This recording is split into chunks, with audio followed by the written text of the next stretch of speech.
color guard commander and carrying the national colors is Cadet Captain Kayla Orr. Carrying the Waynesville JROTC colors is Cadet First Sergeant Chloe Olmsteed. The left guard is Cadet Jordan Wilson. The right guard is Cadet Audrey Steele. Please remove your headgear and place your right hand over your heart as the Waynesville Tiger Pride Marching Band plays our national anthem. And please remain standing until the colors have left the field.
Help teach life values to the young participants.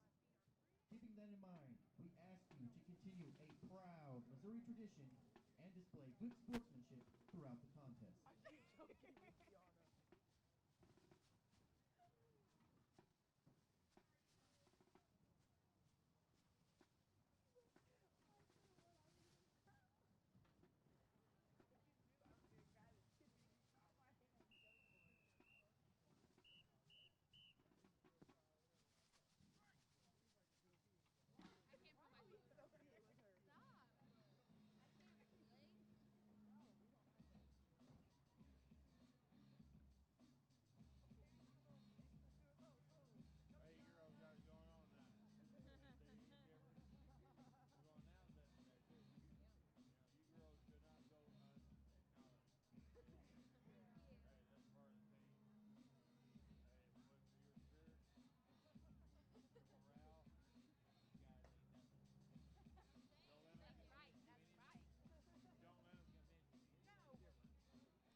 Good evening, ladies and gentlemen, and welcome to Waynesville Tiger District Championship action tonight against the Glendale Falcons.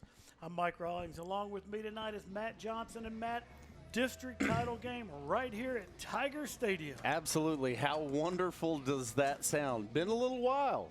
Playing for a shot at the state quarterfinals, Mike. You look at it tonight, football across the state, 16 teams still live. After tonight, there's 8 teams in the state left in Class 5. And that is exactly right. And we're going to be keeping a close eye on the game right down I-44 at Carthage as the Nix Eagles are taking on Carthage tonight. Winner of that game plays the winner of this game. And if it is our Waynesville Tigers as district champions, that game will be right back here. If Carthage wins that game. If Nixa wins that game, we go to Nixa? We would go to Nixa. Okay. Yes. I made a couple phone calls today, did some checking because the writing up of all this is it's interesting. And so I did some checking and got confirmation from athletic director Corey Ace that Carthage, the #1 seed down there, right, wins their game, and #1 seed here, Waynesville, wins the game. That game will be next Saturday. Saturday, yes. At 1 o'clock in the afternoon right here at Tiger Stadium. I remember that a few years ago. Well, the year we won the state title, I believe that first Saturday game was when Jackson rolled in here. We were down at the old stadium back then. Tonight we're up here ready for action. You look at it out there. Glendale has chosen to take the ball here. Well, you know, Matt, we talked about Glendale for the last few years under the direction of Coach Mike Mock. They are a very offensive team. They love throwing that ball. We didn't make the trip down this year. Glendale struck twice very quickly against the Tigers this year. Put the Tigers down 16-0, and the Tigers were able to fight back for a 4-point victory at Glendale earlier in the year. But I'm going to tell you, we've seen what Coach Mock has done since he has been in Glendale, and he's always got a few things up his sleeve. I'm going to guess we're going to see a few of those tonight, and they will probably be through the air. I'm going to go with you there. I was researching some stats coming into tonight. Coach Rawlings, just a few over 100 runs for this team on the year. As the kickoff's fielded at the 20, going to be brought out, dropped at the 27, and the high-flying Glendale offense is going to go to work there. But just a little over 100 rushes total on the season for this Glendale team. 91 of those rushes coming from the quarterback. And that's what we had seen in the past from Glendale. You know, we've watched this team. Coach Mock's been down there, I believe, now, 6 years? I believe so. At the helm of Glendale, and that's kind of what we've seen. That's going to be number 9, Gavin Watts, the quarterback in the back. Shotgun set, going quickly to the air, pass complete into the middle, and it's going to be good. Looks like it's going to be a first down. Looking at the far referee.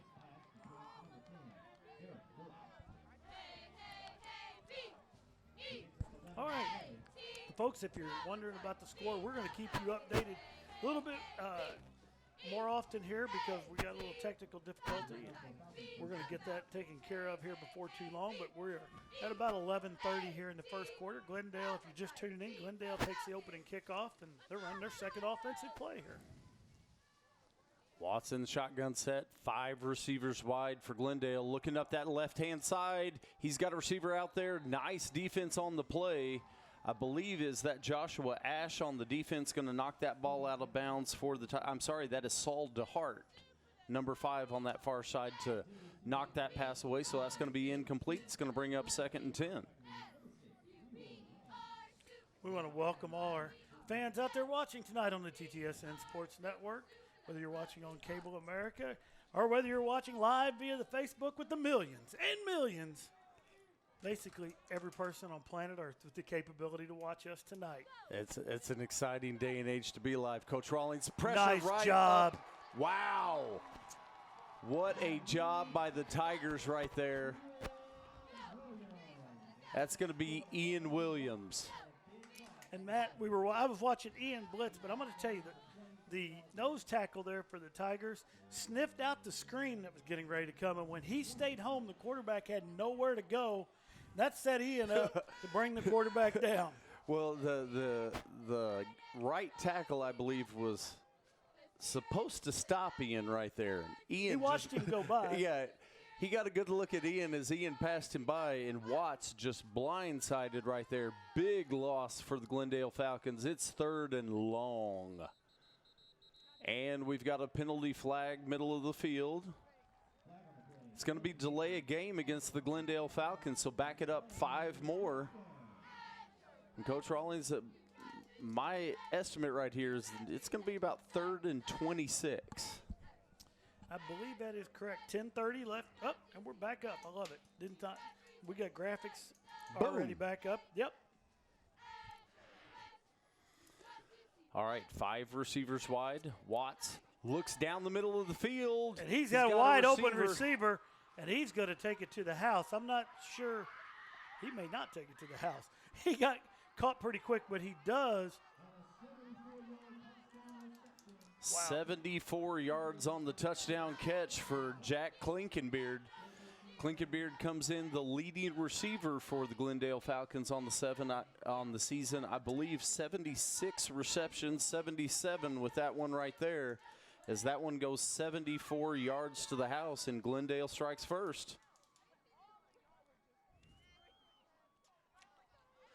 Glendale looks, are they going to go for 2 It here? looks like they're lining up to go for 2. They keep that 5-wide formation, 3 receivers to the top of the screen, 2 to the bottom. Watts in the backfield. I would pay careful attention. As many runs that's exactly out of Watts. what I was thinking. You've got everybody spread out so wide right here. Rolls And there it, you go. Watts That's is going to exactly keep it. And he's going to be in, and that 2-point conversion is going to be good. I'm thinking that exact same thing. Matt, you know, when you spread everyone out that wide, you're just looking for one gap right there, and it's very difficult to complete each absolutely. Well, and even if you look, especially for as wide out, when you spread 5 receivers out, you've got to protect that quarterback. But if you look at that front line for Glendale, wide splits between the linemen right there, when you say you stretch a field out, wow. So Glendale takes the opening kickoff, goes just a little under 80 yards, and they're going to take a quick 8-0 lead. 10-13 left here, quarter number 1. The Tigers are going to get to work on offense. Absolutely, and one thing that we have seen off and on the past several years with Glendale, definitely not a team that's afraid to go onside kick at us. Sheen Butler Lawson, and I believe Daniel McCullough. Well, Sheen's going to be the one guy back. I thought Daniel was going with him, and he's going to be the short guy standing on the 30 here. I can't tell who's across from him over there. I don't know if that's Eric Richardson. I believe it. Body language, I can't catch a number, but body language looks like Eric Richardson at the far side. And there's the onside kick. Tigers recover it. And the Tigers going to be in good field position, but Coach, there again, you can almost feel it. These are 2 teams that know each other. Marion Fiame comes up with the ball, gets a nice hop. Marion even picked up a few yards on the onside kick right there. So the Tigers going to be 1st and 10. Ball sits at their own 47-yard line. But Coach, we can sit here and look and feel, but these are 2 teams that have seen each other. I mean, we've both been in the Ozark Conference for a while. When we look at this, you know the opponent standing across from you. Well, you say that, and that game was, 4 weeks ago, 5 weeks ago? I mean, it's not that long ago. They got fresh film on, and they've got fresh film on everybody. I don't know that either one of these teams was able to pick up a bunch from last week. Tigers go empty backfield. Quick pass out into the flats.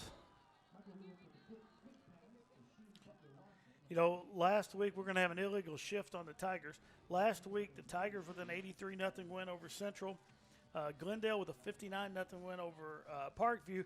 I don't know that either team picked up a whole lot on game film from those games, other than Parkview and Central weren't near as tough as their opponent was going to be this week. Right, absolutely. All right, so the Tigers going to lose 5 yards to the penalty there, illegal shift. Brings up 2nd and 15. Actually, I believe I'm sorry, they declined it and took the loss. So it's 2nd and 14. Okay. Lewis back. A little pressure. Lewis rolls out, has the receiver, falls just short. I believe that was intended for Sheen, Butler Lawson.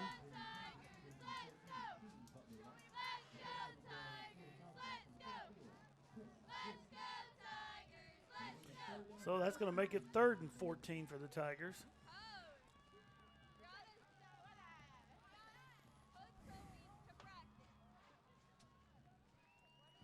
Couple of receivers checking into the game for the Tigers. Looks like Sheen, Butler, Lawson in the backfield. Shotgun set, Michael Lewis. Glendale looks like they're going to bring the rush. Man in motion, that's going to be A.J. Martin on his feet. He's got the first He's still down. going. Still fighting. And we're going to get some extra yards on the end. A.J. had stepped out. I don't believe they're calling the late hit. I believe they're calling the hit to the head there. A.J. was still fighting for yardage down the side. Boy, they're going to say, I'm going to say they're going to call the Glendale defender coming in high. Personal foul against Glendale. And where are they spotting? Well, that's going to – it was hard to tell where A.J. stepped out at that point. I thought A.J. was at about the 16-yard line when the foul took place. Credit A.J. right there. But where he stepped out. Right. That's what we're going to it's going to – well, after the penalty, they're going to break it down to the 14. So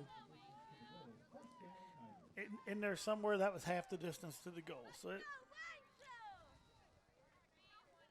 Matt, big shout out. Coach Aaron Bartles watching us from up in Rolla tonight. That's going to be a run up the middle. That's going to be a touchdown, Waynesville. That's going to be Evander Bradford on that touchdown. Absolutely. Young, just a freshman. And Evander stopped by to visit with me yesterday. He wanted to make sure that I was giving him the props and wanted to make sure that he was getting mentioned. And with runs like that right there, Evander, you're getting mentioned. Well, yeah, I didn't know you were anti-Evander. Well, I'm not anti-Evander. Well, I didn't think so. Well, he came over to talk to me about it, and he must think there's something there, man. Well, I don't know. Evander gets it. He said it pumps him up. When he hears his name being called, he goes back, watches the game tape after the game. It pumps him up. He was excited as could be. He wants us to say his name a lot. Evander sure does. All right. Well, I think we ought to say it a lot. All right, the kick's up, and it's good, and that's going to bring the Tigers within one of the Glendale Falcons. 8-7 here, 9:33 left to play in the first quarter. Well, Matt, we're not for a lack of scoring so far here in the first 2.5 minutes. Well, you don't think – it doesn't feel like we are, but if you go back to last week – You do go back to last week. At this point in the game last week, we'd only really played like 21 seconds, so – Right. Yeah, I mean, we've come a long way. And we were up 16-0.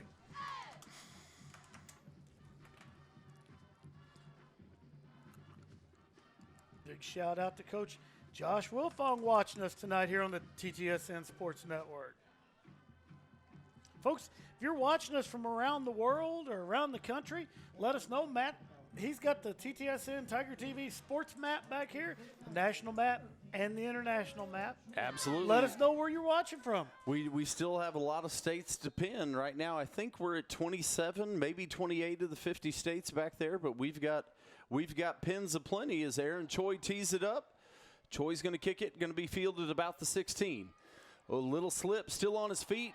Finally going to be wrapped up and dropped right about the 23-yard line, so the Glendale Falcons will go to work there. It's going to be Nick Cooper on the tackle.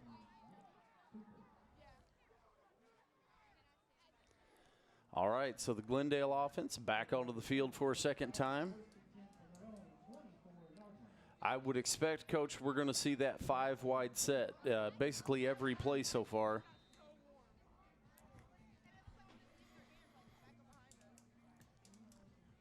Watts, the lone man in the backfield, and they do line up 3 wide to the top, 2 wide to the bottom of the screen. Look at how wide those splits are in the middle of that line. This time a little shuffle run up the middle and that's going to get a first down. That's going to be about a 12-yard run. Well, and that's the thing is you see the receiver come in, a little shuffle pass straight forward on the run, but you go deep, you go deep, you go deep, you go down the field every pass. It's going to open up a little bit on the inside.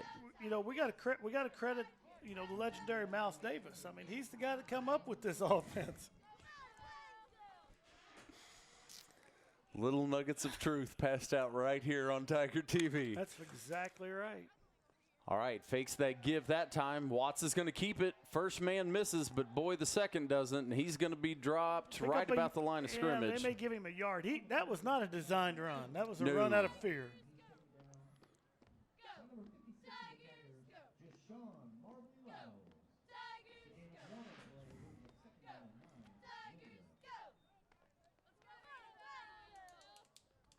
It's going to be Hartley Lyles on the stop that time for the Waynesville Tigers.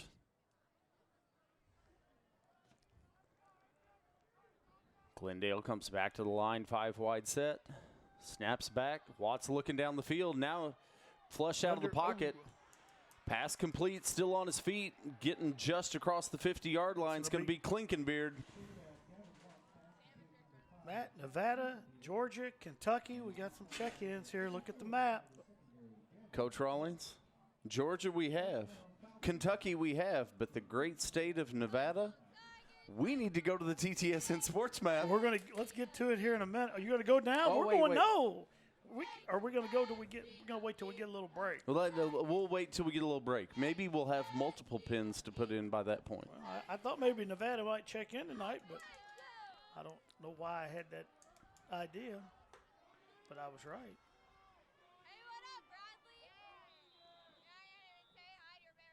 All right, it looks like we've got a referee stoppage here.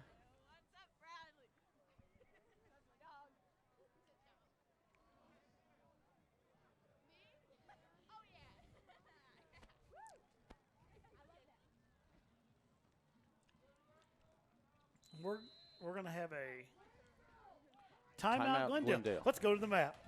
Glendale knew we needed to go to the map.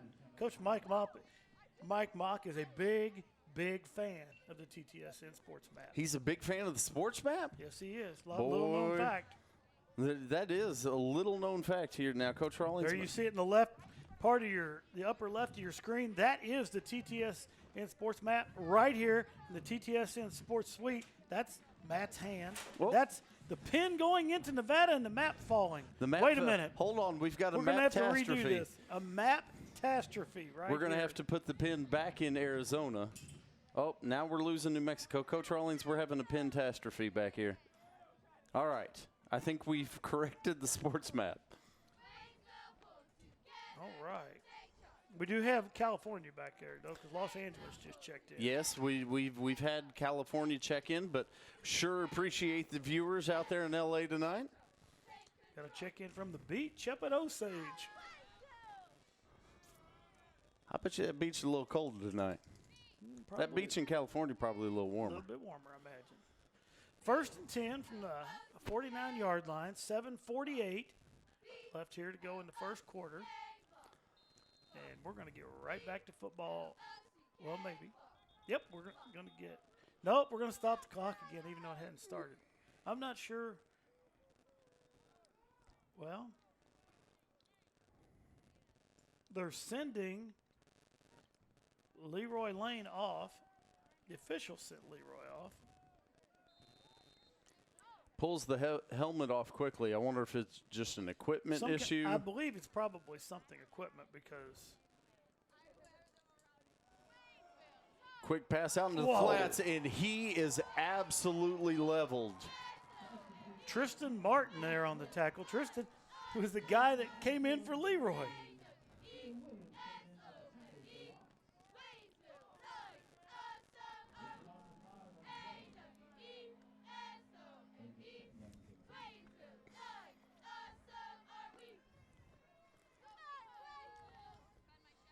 There's a loss of 5 on that play. 2nd and 15.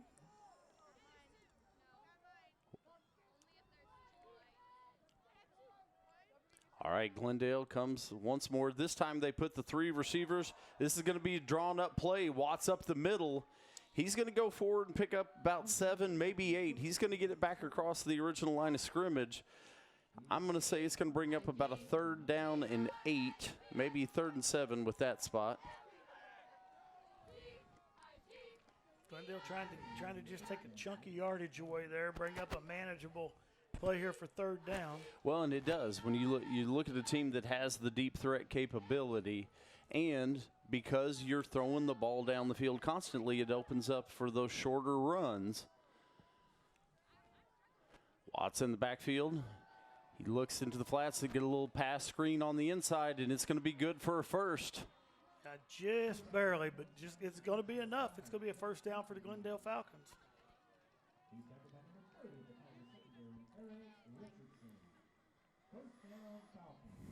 Stop that time on the play. It's going to be Eric Richardson with the tackle, but as you said, picks up the 1st down, so it's going to be just inside. Ball sitting at about the Waynesville 38. Quick pass to the outside this time. Forward, going to be maybe another 1st down. We'll see where the mark's at. Nope, they're going to say he's about a yard short. Pushed out of bounds there by Eric Richardson.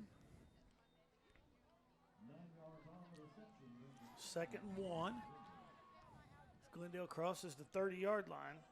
6:06 left to play here in the 1st quarter. Waynesville trailing by 1, 8-7. This is good. Watts on the keeper. He's going to be hit at the line, and he's going to get the 1st down, pick up, what, about 3 yards? About 3.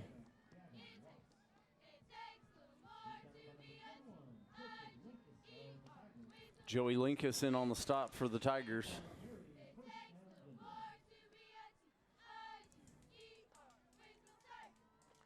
Getting down toward that end of the field as you're looking at. It's a nice brisk evening out there, but the one thing that makes it a little bearable is that flag is not blowing at all. Absolutely, and in almost a rarity up here on top of the hill. Exactly right. A little pressure up the middle. Watts is going to be wrapped up and dropped for a loss in the backfield. Deshaun Hartley-Lyles on the sack for the Waynesville Tigers. Looks like Watts is going to lose about 3.5 yards on the play. That's going to make it 2nd and 13.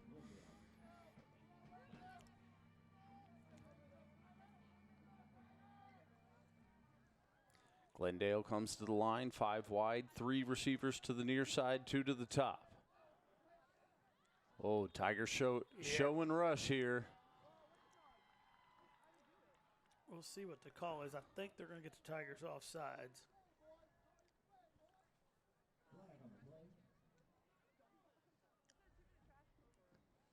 Dead ball encroachment by the defense. So it's going to move the ball down to a 2nd and 8 for Glendale.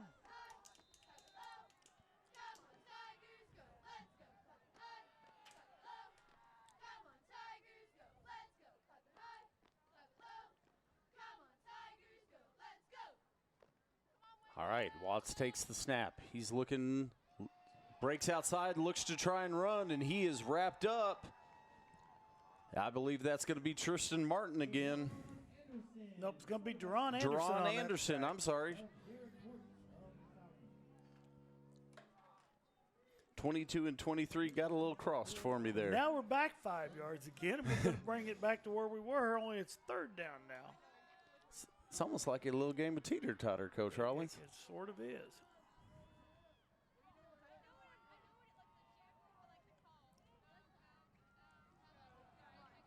A lot of time. Oh, Tigers. He gets away.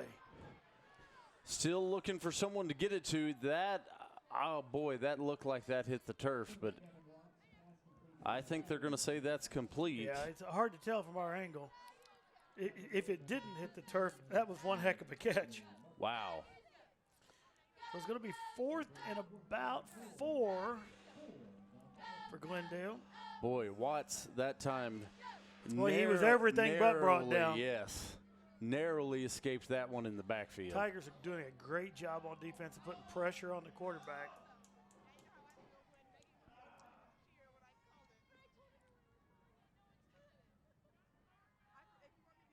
got 4 receivers. Yeah, we're going to get a timeout for Glendale.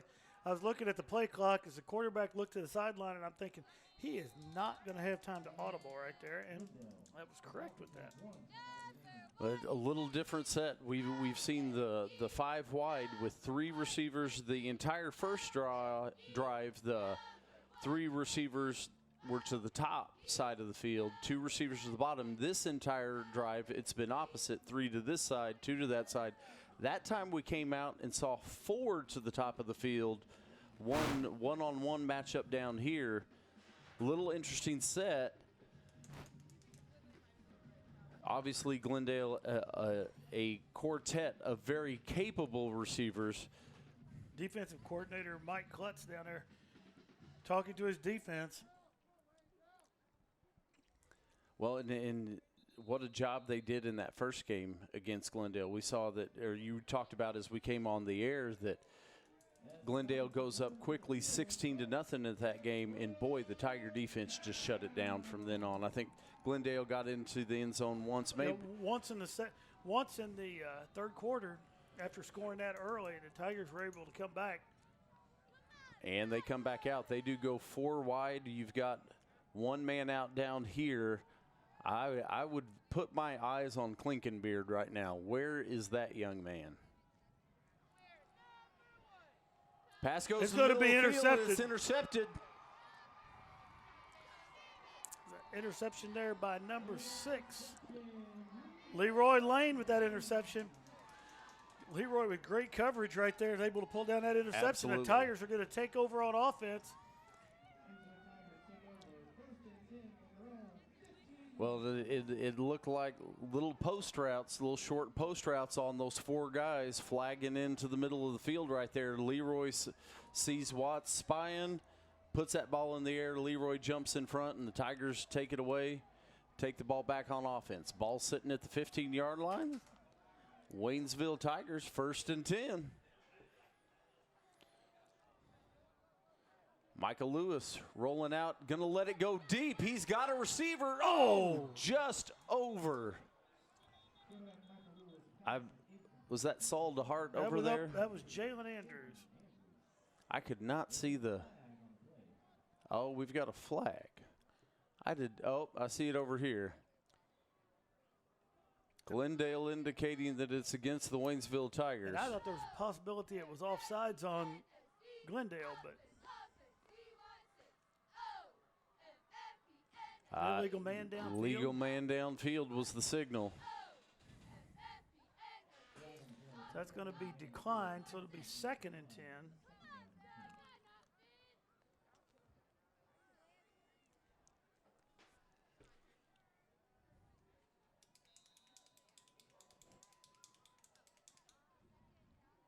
Tigers getting the play in. Michael Lewis brings it in. Tigers are going to go 3 receivers, 2 down here to the bottom of the screen, 1 wide out, split out way to the top. Man goes in motion, handoff goes up the middle. Going to spill forward, pick up maybe a yard on the play. I believe, was that Evander Bradford on the carry? I believe it was. Sheen Butler-Lawson was in motion there. Nope, that was Eric Richardson on the carry.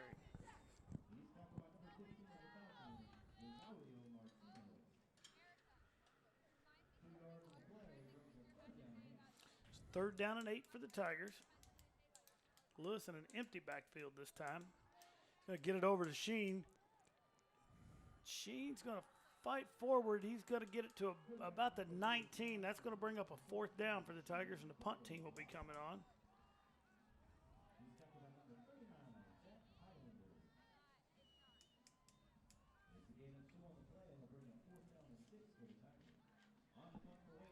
All right, Aaron Choi back to punt for Waynesville.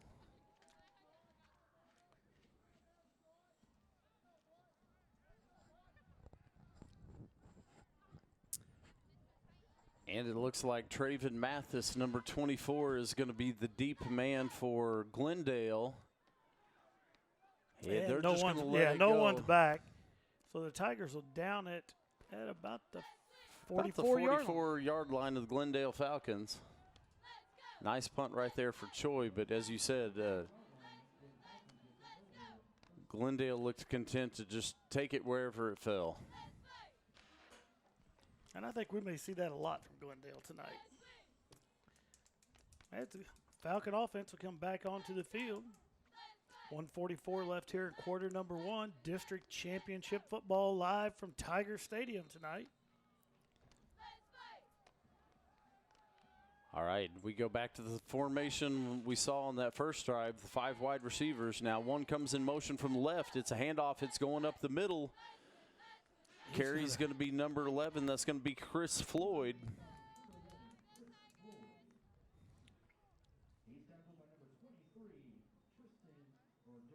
Looks like Floyd's going to pick up about 6, so that'll make it 2nd and 4. Ball sits right at the 50-yard line. Deron Anderson on that tackle for the Tigers. At least he was the first guy there.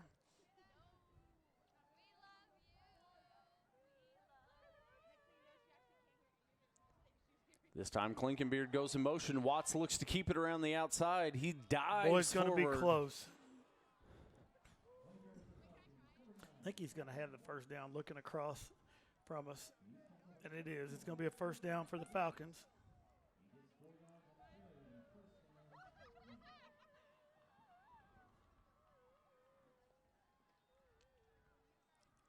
So as you said, first down. Ball sits right at the 46-yard line. As we're under a minute to play here in first quarter action.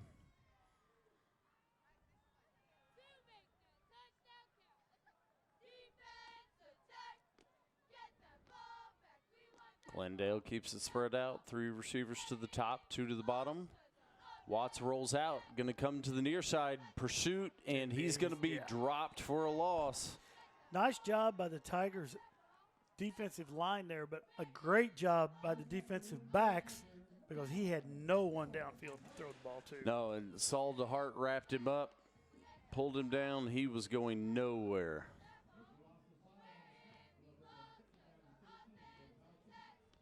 So loss of 5 on the sack's going to make it 2nd and 15. 12 seconds to play here in the first quarter as it ticks away. Yeah, Glendale's not going to run off another play. And that should bring us to the end of the first quarter. And Coach Rollins? It's time for a TTSN Sports Update. It's TTSN Sports Update brought to you by the Tiger TV Facebook page. Tiger TV Facebook for all the news that is news right here in Tigertown. Matt, you know who likes the Tiger TV Facebook page? Boy, I mean, there's so many, Coach Rawlings. We're going to go with a group. A group? I'm going to go with the Waynesville Tigers seniors. Boy, that's a good guess. Not right, but a great guess right there. We're going to go with the Tigers and Lady Tigers basketball staffs because they love the Tiger TV Facebook page. They all are on there and finding out what's news around town. We're going to spotlight them because basketball season has begun here in Waynesville. Everybody's practicing now. Gyms are being filled up. And, you know, Matt, we're getting close to time for basketball season to be here. We'll let everybody know that the Meet the Tiger for basketball is going to be November 26th, the Tuesday we get out for Thanksgiving down here at the high school. Folks, if you want to come out and watch, everybody from 7th grade all the way through varsity is going to be out there scrimmaging for everybody to see. Pass let go right there. It's going to be high and incomplete. The Tigers get a hand on it, but the ball falls incomplete.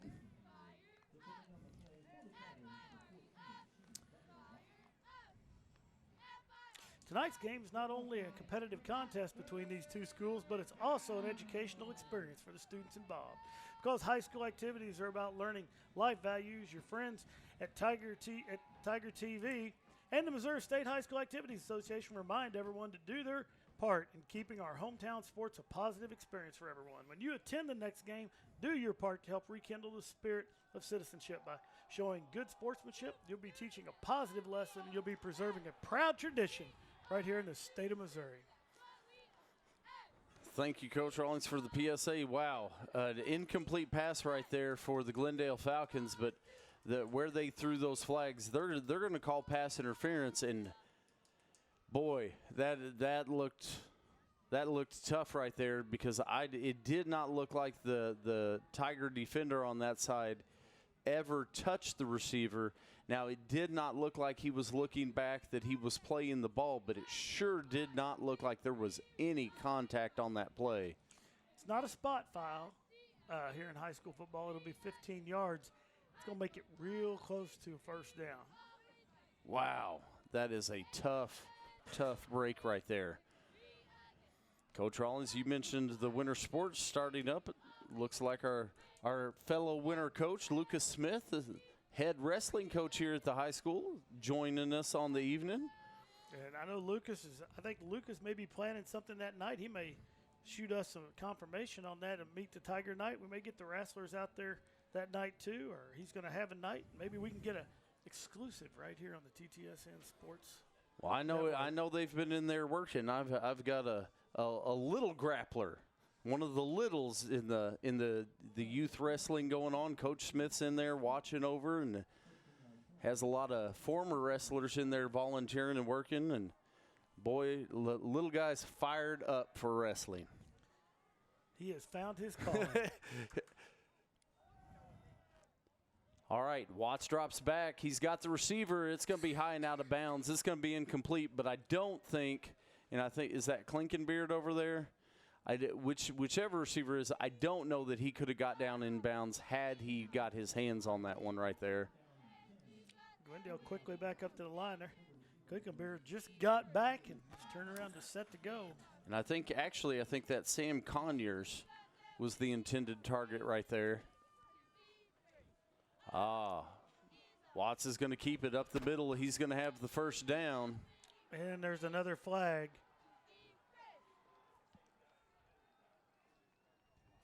Right at where he went down. All right.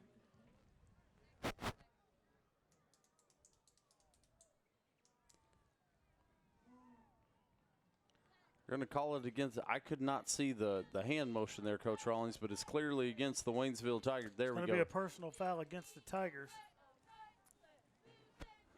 Must have said a Tiger got him as he was on the ground, but wow, couple very tough penalties. All the way down to the 12, or is it the 12-yard line, 13-yard line?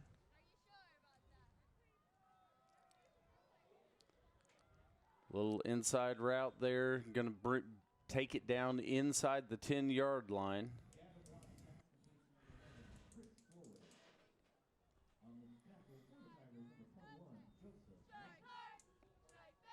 Joey Lincoln on the stop on that play for Waynesville.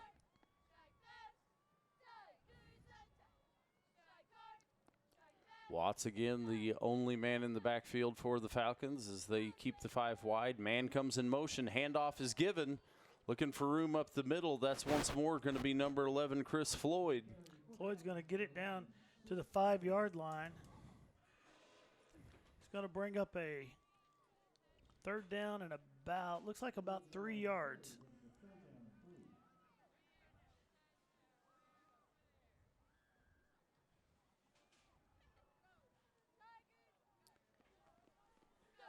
So the ball sits at the 5-yard line, third down. Watts looks to keep it himself.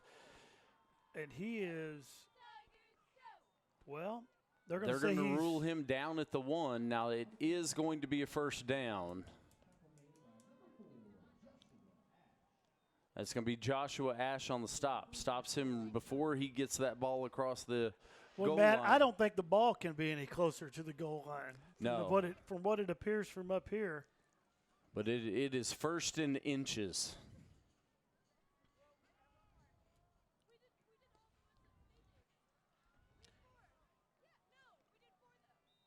I would expect right here, we're probably going to see Watts looking over that left guard or left tackle right there. We're going to get a timeout for Glendale. It's going to be their second timeout on the night, Coach. And you got to think that this is Watts running right here. Well, I would. You would think so, and that is actually going to be their third and final timeout of the first half. So Glendale, with 10 minutes to go in the second quarter, have used all 3 of their timeouts here in the first half. Well, they can't take them with them. That is Might true. as well use them, I guess. So tough situation here. It's going to be, when we come back, we said it's going to be 1st and goal. And I don't know that the ball, as you said, can get any closer to the goal line without being in the end zone right here. And, this brings up an interesting situation. When you run no one in your backfield and you spread everyone out, you run your quarterback out of shotgun, this is, usually the area where you see people bulk up. Right. 2 to 3 people in the backfield. And send in your big package. And it'd be interesting. I don't know if Glendale has a big package. Well, I have a feeling we're getting ready to find out. And as you said, they're going to go with what they brought. Well, we've got 4 wideouts. They're going to leave this, left in right there, right up the middle. And it's going to be a completed touchdown pass for the Falcons to Chris Floyd in the corner of the end zone. So the Glendale Falcons with 6 more on the board here at 9:51 left in the second quarter. And they're going to line up and go for 2 again.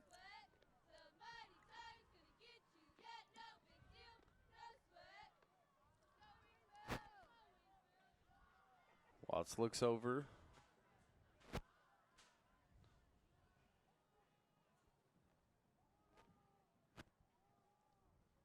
Takes the snap.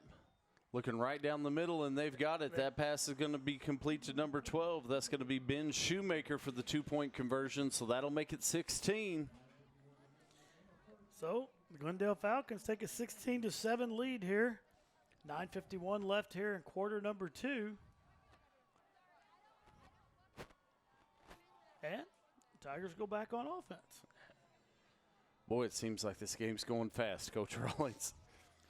Well, we've seen games with Glendale here where we've done them on TV. I know 2 years ago, I believe it was either 2 years ago or 4 years ago, the game took forever. Oh, yes. As there were lots of drop passes. And, of course, every time we have that, the clock stops. And every first down, the clock stops. Yeah, I think that night, I think my sweet wife saw me rolling in. We might have been done, 3, 4 in the morning? It seemed like it was a late evening.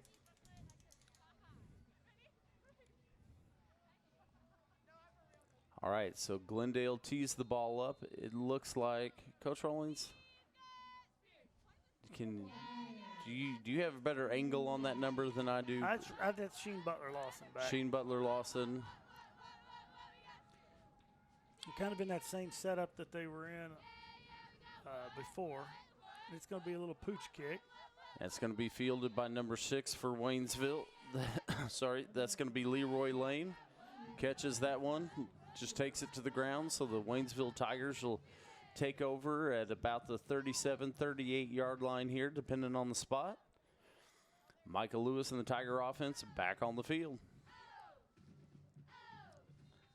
And Matt, I have a feeling that we're going to see the old conventional onside kick at least once again for Glendale before that's over. The way they're lining up and going.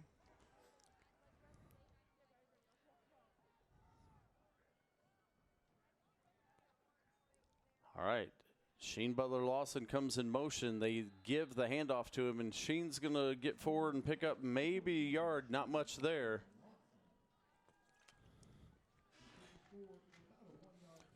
I'll bring up 2nd and 9. 2nd and 8. They're going to give Sheen 2 on that.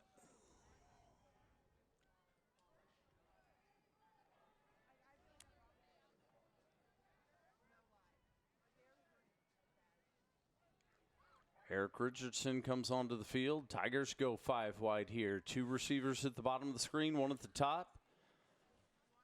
Tigers bring a man in motion. A little quick pass to the outside. That's going to be Jalen Andrews. Still on his feet, fighting. Jalen does a good job there getting what he can. He had to reach back for that pass and then get his momentum going. And it's going to put it back to the original line of scrimmage. It's going to be 3rd and 10 for the Tigers.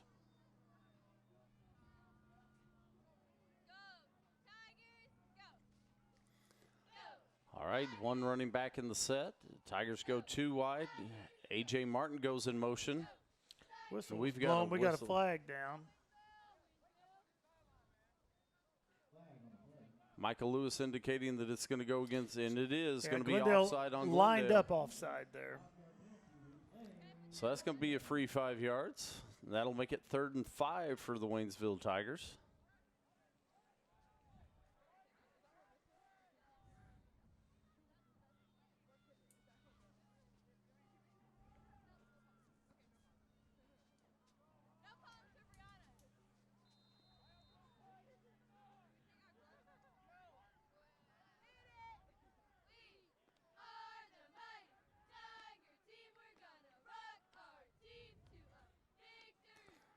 Michael Lewis drops back. Pressure comes, spins out of it. Looks like Michael's going to take it himself, and he's going to get the first down. He's going to get the ball just across midfield. Oh, they're going to take it. They're going to give him to the 48. It's going to be a first down for the Tigers.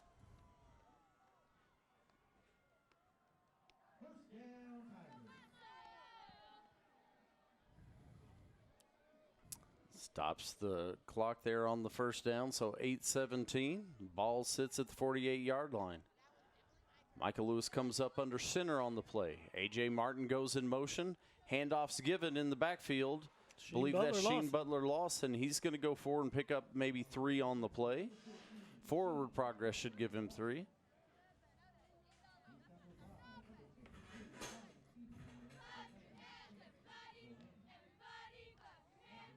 Matt, our game clock is not moving.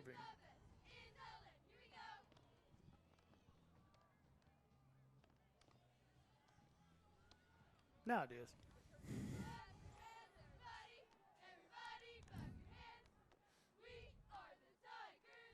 All right, handoff up the middle.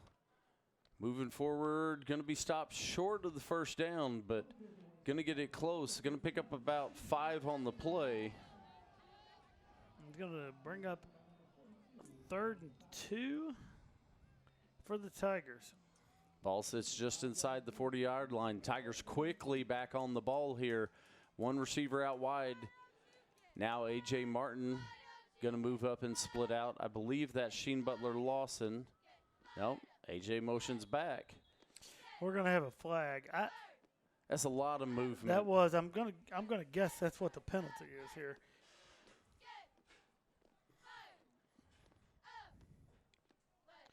No, we're going to have offsides against Glendale. Well, I like that. I like that better. a whole lot better because that's going to be a first down for the Tigers. But we didn't see that because we were watching AJ run all over the place. Well, when you watch it, I'll give AJ credit. He got set before he moved the second time, and then he came set. Now I can see where that might mess with the defense and help draw them offsides. And we've got another flag down on the play, I believe.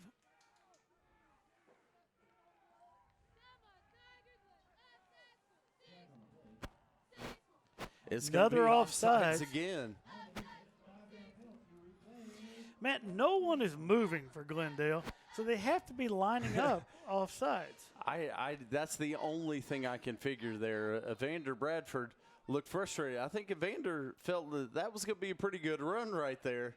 Not real happy that they jumped off sides.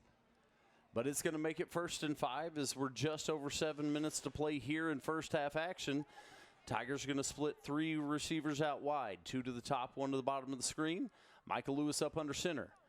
A.J. Martin comes in motion. We've got a pitch to Evander Bradford. He's going to be tripped up in the backfield and going to get it back to about the original line of scrimmage.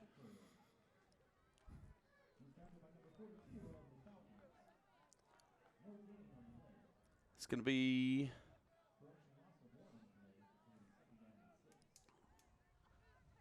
second and 5. Well, they're actually going to say a 2nd and 6 here, so they're going to say Evander lost a yard. Maybe another one of them offsides, we pick up another 5 yards. That'd be good. Well, I like that. I like when they're offsides and we get free yards. All right, the Tigers put 4 receivers wide. Oh, the snaps over Michael Lewis, and he's just going to have to fall on it. So it's going to be a huge loss of yardage there for the Tigers. It's going to be about a 20-yard loss right there for the Waynesville Tigers.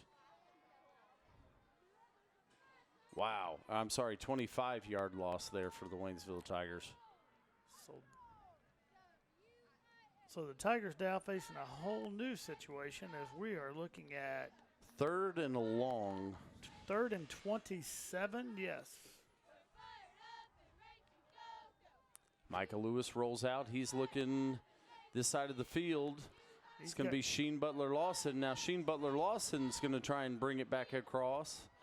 Looking for room, staying on his feet, but Sheen's going to be dropped for a loss of about 3.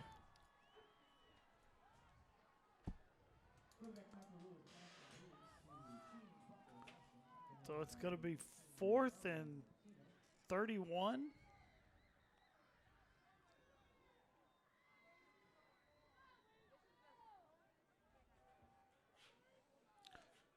Nope, 4th and 32 for the Tigers.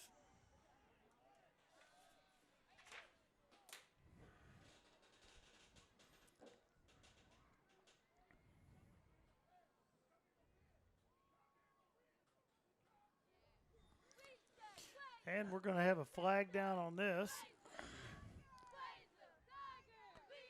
The ball's going to roll down to about the 17-yard line, but we've got a flag back here right at the kick. Man, I believe we've got, is that an illegal substitution? I think so. We saw the Tigers were short one, ran on the field late. I'm going to guess that he did not get lined up where he was supposed to. And with the kick taking them all the way down inside the 20 there, I think Glendale's going to have Waynesville re-kick this ball.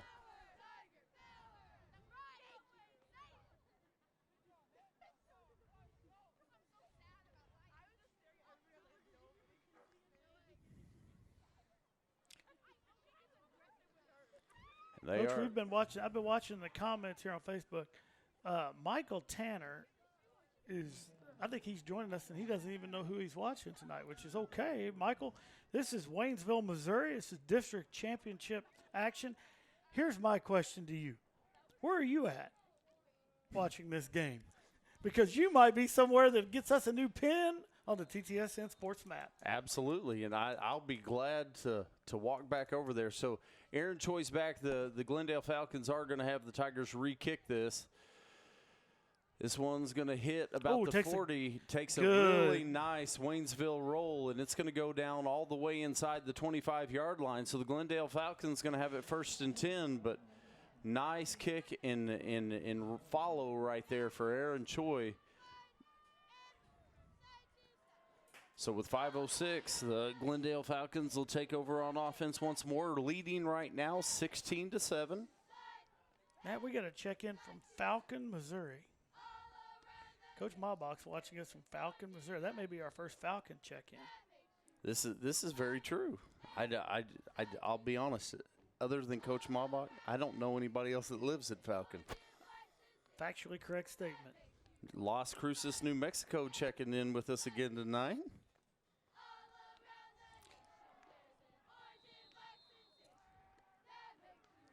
Pass down the left side. That was intended for Gavin Watts. I believe that was intended for Ben Shoemaker. Watts threw that Oh, pass. yeah. Yes, that's factually correct, too. I don't think you're allowed to pass it to yourself. All right, Glendale comes out. We see this 5 receivers, but 4 to one side. They go and block. They go with the little screen pass. It's going to be complete. It's going to go forward and pick up about 5 yards. So that should bring up a 3rd and 5 here for the Glendale Falcons.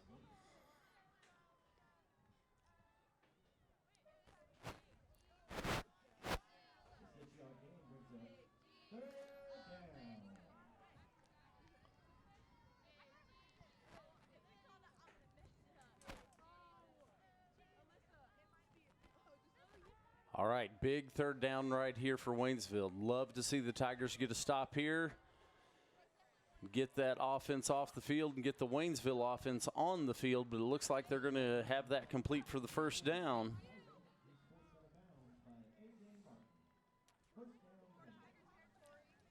Keelan Williams checking in. Keelan, I have a question for you. You just type it in here on the comments. Where are you watching from tonight?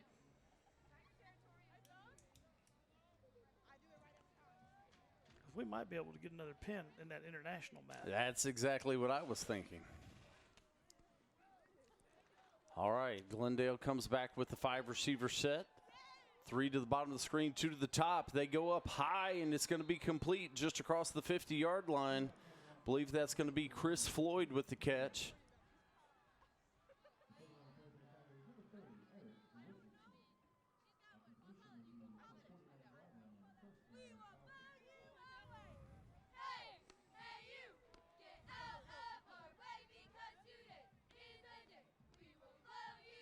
All right, so that's going to make it first down. Ball's just across the midfield, sitting at the Waynesville 49-yard line.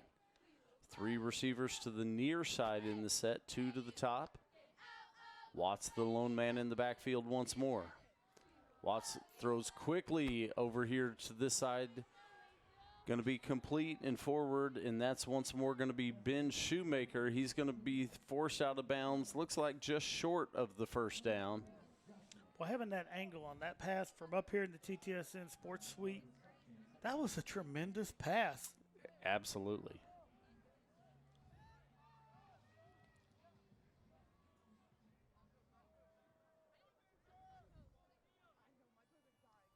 All right, Glendale comes back to the line. This time 3 receivers to the far side of the field.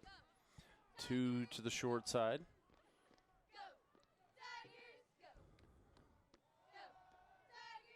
Watts in trouble.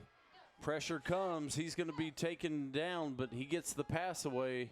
Pressure brought up the middle. I believe that was number 21, Joey Linkus, coming quickly after Watts. Forces him to throw that ball a little bit early, so that'll be incomplete and going to bring up 3rd and 2 for the Glendale Falcons. Oh, Wendy Peacock, I will have to pass on that love to Mrs. Rawlings. Thank you for that message. Her birthday was yesterday, so happy birthday out there to my lovely wife. A lot of birthdays this little span of few days. Is Watts going to take it on the ground and keep it? He's going to be down at the 30-yard line, so it's going to be 1st and 10 for the Glendale Falcons right there. I believe, Coach Rawlings, your sweet wife shares a birthday with a former TTSN Sports Fan of the Year, Colin Long. Factually correct statement. Big birthday this year for Colin Long. Turned 30, I believe that according is to what I heard. All right, handoff this time. That's going to be Klinkenbeard. He's going to take it forward, pick up. Coach, where are they going to spot this? About 6, 7? Yeah, it's like about 6 yards. And speaking of birthdays, we woke up to a birthday at my house this morning. Sweet 16. Saw that out there, too. Didn't see her this morning. I was looking for her as she was walking into school. Well, we stopped for breakfast, and she was serenaded at the gas station this morning with a song of happy birthday, so it's big happy birthday to Tess. All right, hand off the middle. It's going to be Chris Floyd. And we've got a flag down. That looks like that's in the area of holding. Yeah, absolutely. We've seen Glendale several times bring Floyd in motion and do that little give in. I think you're exactly right. As they indicated, it is a hold, so that one's going to come back. And, Matt, I believe we might have made Marcy Cavaliers night.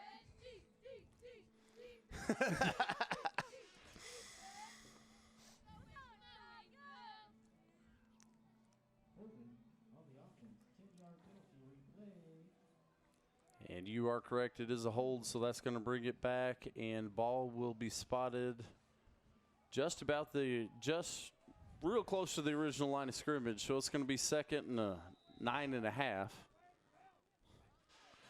Watts in the backfield alone. 3 receivers bunched to the top, 2 to the bottom.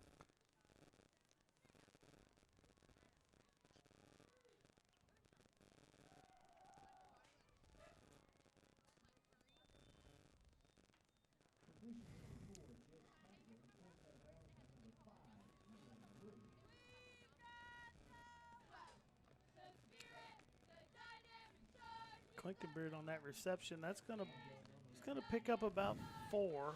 So we're gonna be at 3rd and 5. 3rd and 5, just over 2 minutes to play. This is a huge 3rd down here for the Waynesville Tigers.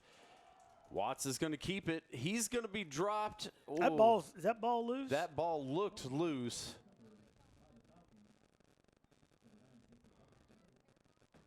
And it looks like they fell on it. And what's worse is it looked like, boy, Watts was going to be really close. Yeah, he was going to be close. And that little fumble forward might have been just enough to get them the 1st down.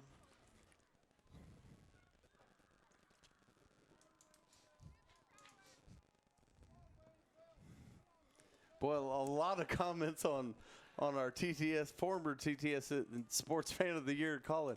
Everybody is pretty certain that he's turned older than 30, Coach Rawlings. Is that pass going to be complete? But it's going to be for a loss of 2 yards there. Well, and that's going to be Chris Floyd again, as it looks like Miss Rena Brown checking in, and she's claiming, yes, that was Miss Rena that serenaded Tess this morning.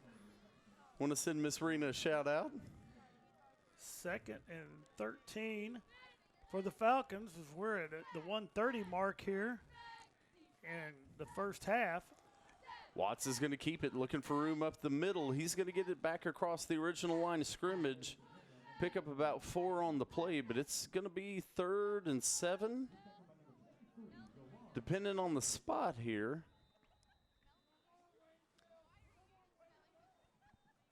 And the clock's going to continue to run, and you got to wonder here. Oh, Waynesville's going to take the timeout. I was going to say, you wonder if Glendale doesn't regret burning all those timeouts early in the game. Well, Waynesville's going to get a chance to set their defense. Glendale's going to get a chance to set their offense. So we should see the best out of both here.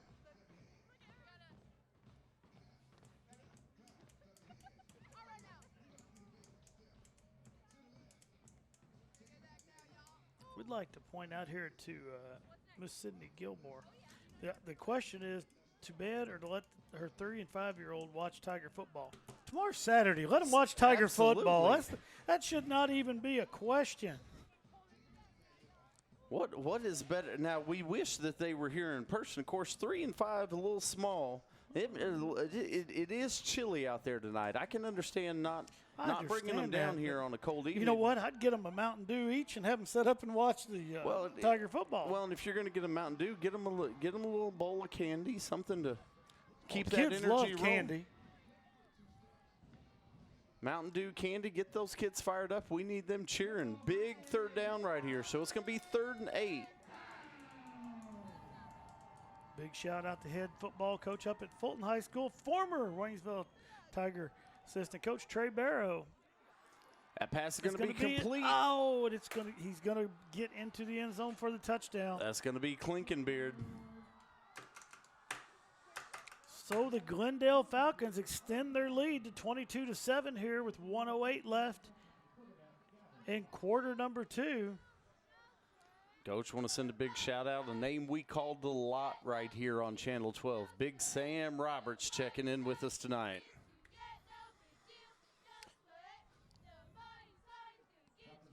So Glendale will be lining up to go for 2 again.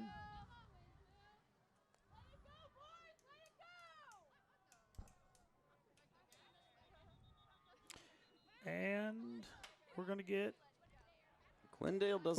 We can't get a timeout for Glendale because Glendale doesn't have any timeouts. Well, I tell you, the Tiger faithful are losing their minds down here in front of us. And the referees appear to be paying no mind.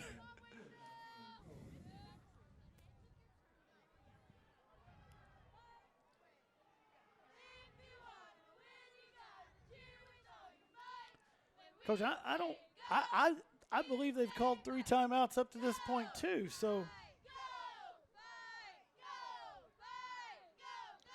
but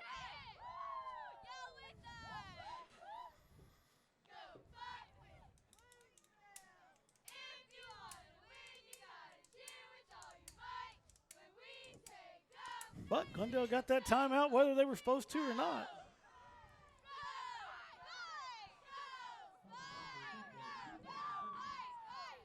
So the Falcons are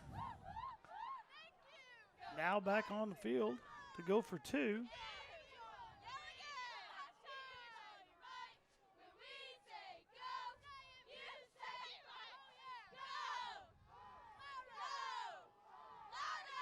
And this is going to be Watts to keep it right up the middle. And they're going to say he does not get in. Yeah, it didn't look like he had made it in. So that'll keep the score at 22-7 here. So Glendale Falcons will be kicking off to the Tigers. 1:08 left here in the first half. Up the District 5 championship football game live from Tiger Stadium. Well, Coach, and as I got just a quick break, I'm looking down across the ticker. We've got student body president A.J. Cabanas checking in with us. Also, hold on to this, Mr. Brandon Rivers checking in from Washington State. It is, and I look back at the TTSN Sports Map, Coach Rawlings, Washington State needs to go on the board. All right, so second state tonight. So I'm going to grab the TTSN map cam. You see it at the top left hand of your screen there. And we're going to go, oh, that may be a hair too high. It looked like you were up in Canada. But well, I'm trying not to accidentally cause another map catastrophe back here. Well, I'm going to tell you, we don't have Canada, do we? You know, we do not have Canada. So if anybody's joining us from our neighbor to the north tonight, let us know. Check in. We've got the international map over here. I will gladly pin Canada. Falcons with that little pooch kick again. That's going to be picked up, and it's going to be returned. All the way down inside the 35-yard line. So that's going to set Waynesville up 1st and 10 in great field position. I believe that was Eric Richardson. I think the you're Tigers exactly right. will get the ball at the 31-yard line. Minute 3 left here in the first half.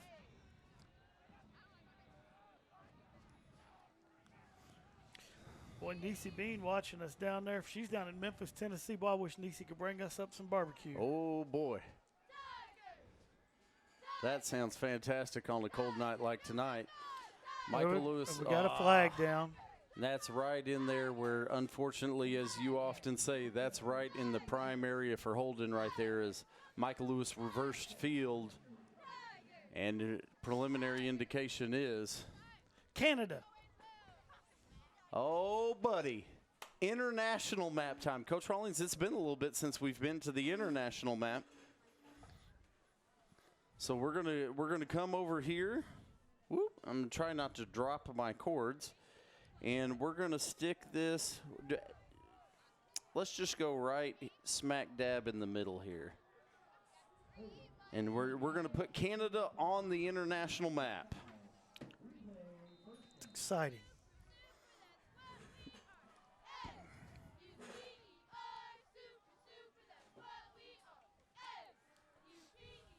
Lewis, he's airing it out. It's, Eric Richardson got behind his defensive back and almost was able to make a tremendous catch. And, Coach, we've got another viewer checking in tonight from Columbia. Now, not the country, but the city in Missouri. So, but we want to send a shout out. Moxie Haynes joining us tonight, cheering on her Waynesville Tigers. 2nd and 25 for the Tigers. Lewis is going to roll out again. He's going to air it out, and they're going to say he's complete. That's going to be Jalen Andrews on that catch.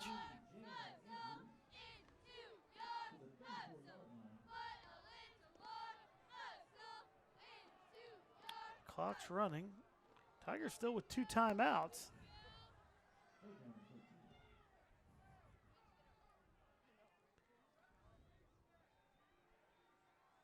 Michael Lewis rolls over. He's looking down the field. He's got a receiver complete and out of bounds. Nice play right there. the catch. That's going to be Joshua Ash. 7 seconds left here in the first half, so the Tigers will get at least one shot at the end zone. Well, the clock automatically stops on the reset of the ball. Well, he was out of bounds, Matt.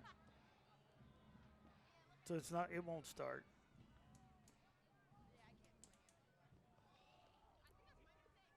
Ball sits at the 20-yard line. Michael Lewis rolls back. He's going to let it go to the end zone. He's got a receiver down there.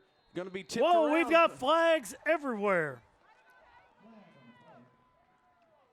Looks like A.J. Martin was the intended receiver in the end zone there. No, that was Jared Hyatt. Was that? Yeah, that was number 10, Jared it was Hyatt. 10, not 16. You better get that one right. Oh, absolutely. Jared will let me know.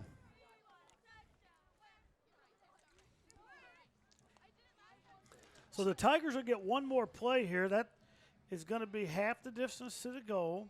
And the Tigers look like the Aaron Choi's on the field. It looks like they're going to line up and kick the field goal here.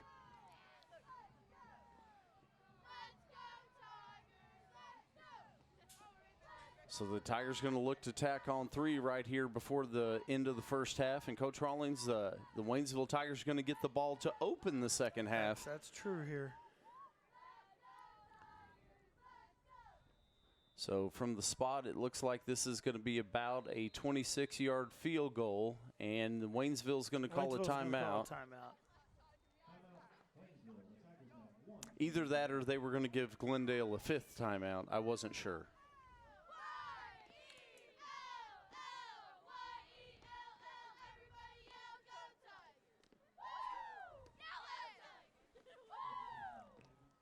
You see, Coach Haynes was having a little discussion with the referee right there. Comes back over, getting in the huddle, make sure everything's set, make sure blocking assignments are set. Well, he's trying to synthesize that special teams unit.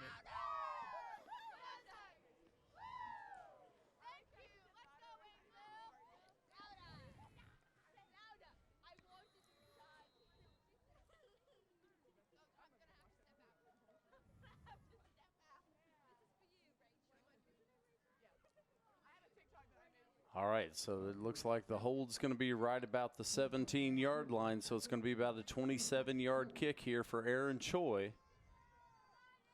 Michael Lewis to hold.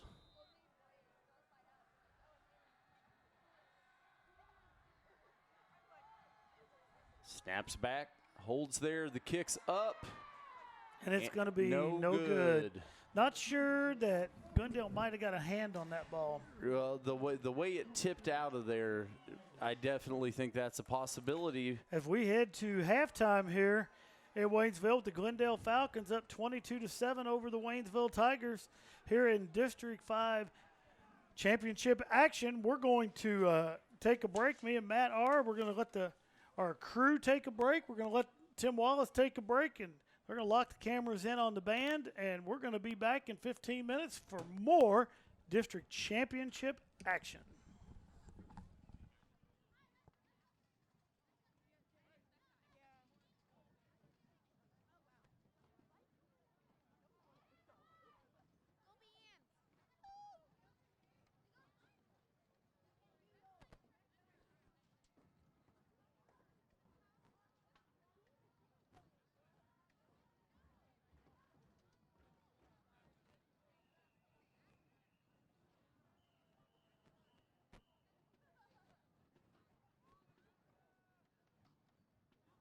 Fans, please direct your attention to the Waynesville Tiger Pride Marching Band.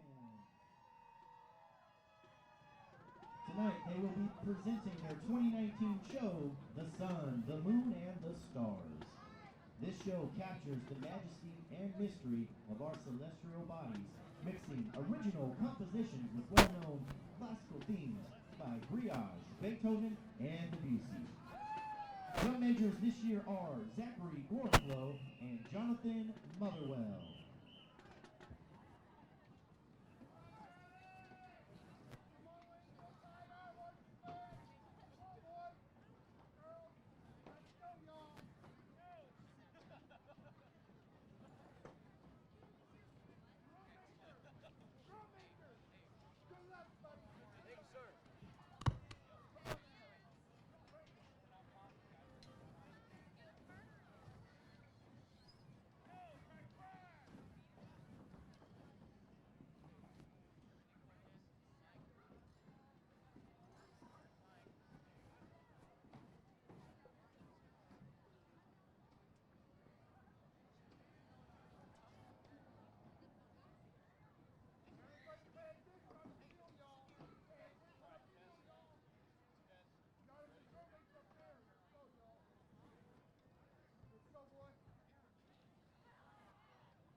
Drum majors, is your band ready?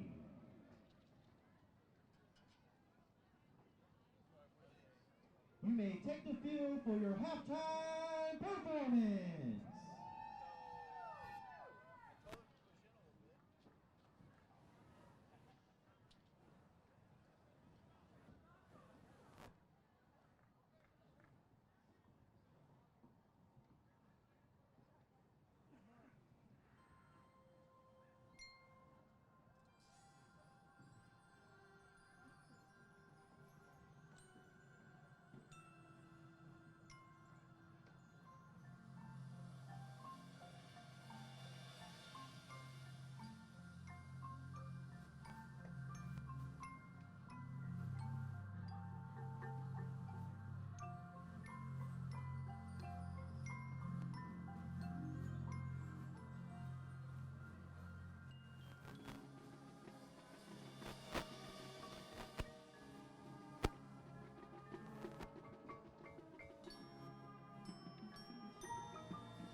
One more time, Waynesville Tiger Pride Marching Band.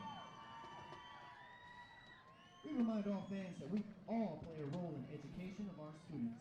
Parents, fans, and people in the community all set an example for students, whether they are aware of it or not. Help rekindle the spirit of citizenship and set a positive example in everything you do, both here at the game and in the community. Good sportsmanship is what sets our school apart, creates a positive perception of our program. Please be kind and do not stand at the railing and block the view of others. This seating is for handicapped individuals only. In addition, Waynesville R6 Schools is a tobacco-free, vape-free campus, so please refrain from smoking in the parking lot. Also, we'd like to take time to thank the Chain Gang, Mike Dunbar, Bob Jones, Chris Morgan, and Craig Chavez. Today's officials are Kevin Balsley, Greg Kite, Telmont Clubs, Andrew Nicoletti, and Aaron Rhodes. Some scores from around the league, a couple of Ozark foes in the Class 4 championship game right now. Camdenton and Lebanon, it's the Lakers by 14 as they lead 21-7 over Lebanon at halftime. And the winner of this game between the Falcons and Tigers will take on the winner of Carthage and Nixa, Class 5 District 6 championship game. Currently, it's Carthage 35 and Nixa 0.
Welcome back to District 5 Championship football action here from Waynesville as the Glendale Falcons lead the Waynesville Tigers 22-7. The score of any athletic event is generally forgotten over time, but the actions of players and coaches and spectators leave a lasting impression. The next time you attend a high school game, think of how history will remember you. Choose good sportsmanship and help rekindle the spirit of citizenship. Remember, the lessons you teach today will help you develop better citizens in our communities for tomorrow. This message was brought to you by your friends at the Missouri State High School Activities Association and TigerTV Sports. All right, Coach Rawlings, as we get ready to go back to action here, kick off the second half. Waynesville right now on the downside of this one, 22-7. But you know what, Coach? The Tigers going to get the ball to start the second half. We get on the board here. You cut it to a one-possession game, and this gets real interesting real fast. That's exactly right. It's only 15 points. And the Tigers came back from down 16 against Glendale the last time they played. So the Tigers should definitely have the confidence to come back and get this done tonight. I like the fact Glendale chose to take the ball in the first half, so the Tigers will start with it in the second. Well, and big for the Tigers to come down.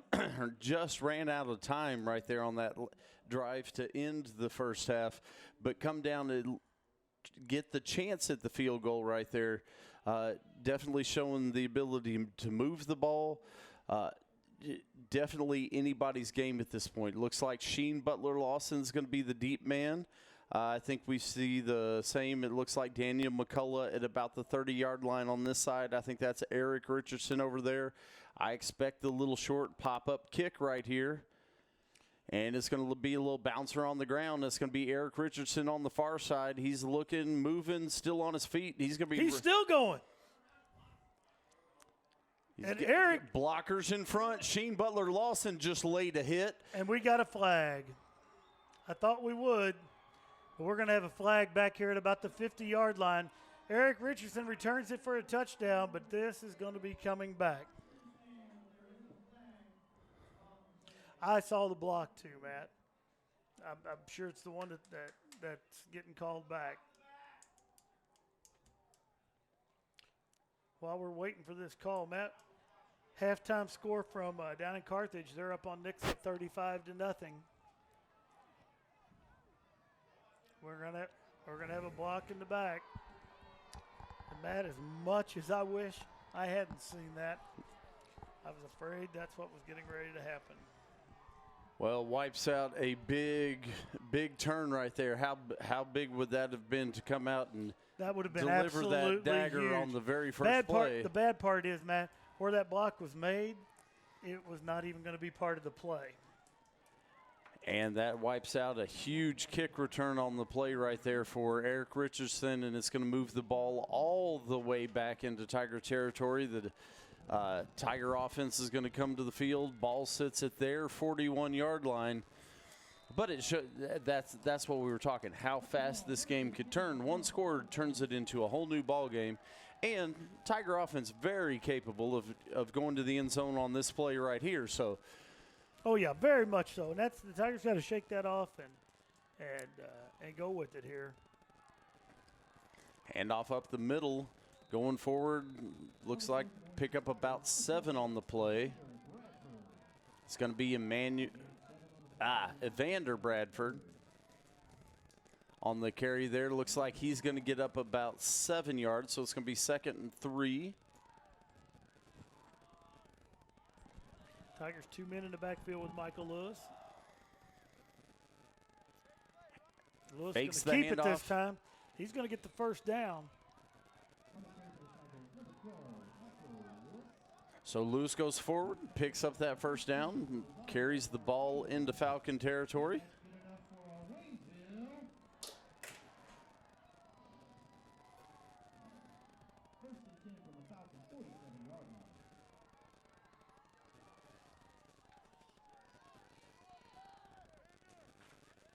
All right, Lewis in the shotgun set.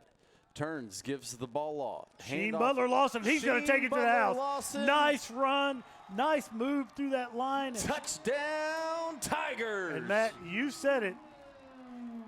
Coming back and scoring on that drive, especially a huge play like that, was going to be huge for the Tigers. We have an injured Glendale Falcon down on the field. Trainers from both sidelines out quickly. Yeah, that was very quickly. Trainer Nicky got out there from the Waynesville sideline.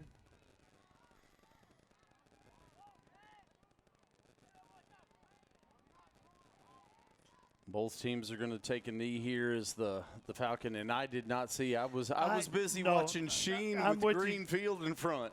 I agree 100%. I turned around after Sheen crossed the goal line, and I seen the player laying there, and he's up, and he's moving, and that's going to be number 42.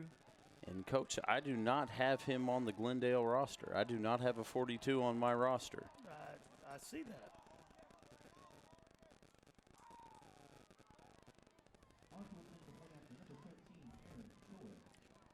Aaron Choi on for the extra point.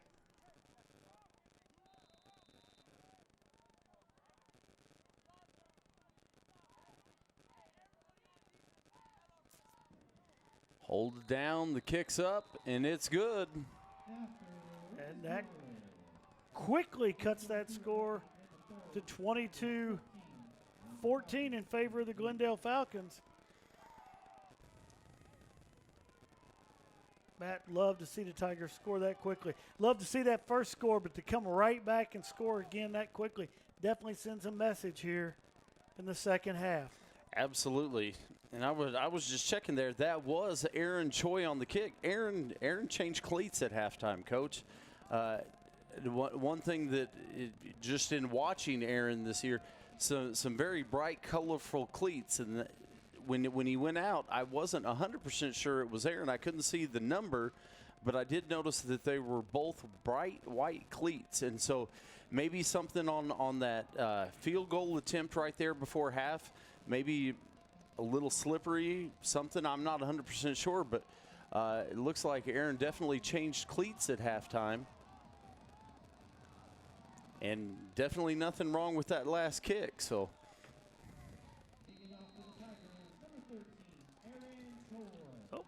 Aaron Troy's going to be kicking off for the Tigers. Aaron has it teed up at the 40-yard line. He brings forward, gets into it. Little directional kick, going to bounce just before the 20. Fielded, nice pursuit. Oh, breaks through the line. We've got a flag down. Yep, and that's definitely in the area of holding. That's going to be Chris Floyd on the return. Kept coming down the line there, looking for a space to cut it up. Well, I tell you, when you start running back the other direction, that's when you get that block in the back. You get somebody not in position for that. And that's what it's going to be. And that will move the Falcons back. Holding's going to be the call. If it's going to be 10 yards from the spot, that's going to push Glendale all the way back inside the 10-yard line. So Glendale's going to have it 1st and 10, ball just at about the 9-yard line. Puts the Glendale Falcons back on their heels a little bit, and I'd like to see this Tiger defense lay their ears back and get after it right here. Well, there's definitely got to be some positive stuff on that Waynesville sideline now. Watts, the lone man in the backfield, 3 receivers to the top. Watts is going to keep it. He goes forward. He's hit as he crosses the line, and he's going to pick up maybe 4 on the play, 5 if they, depending on the spot. And I think right there with that play call, Glendale was expecting the Tigers to pin their ears back and go after the quarterback.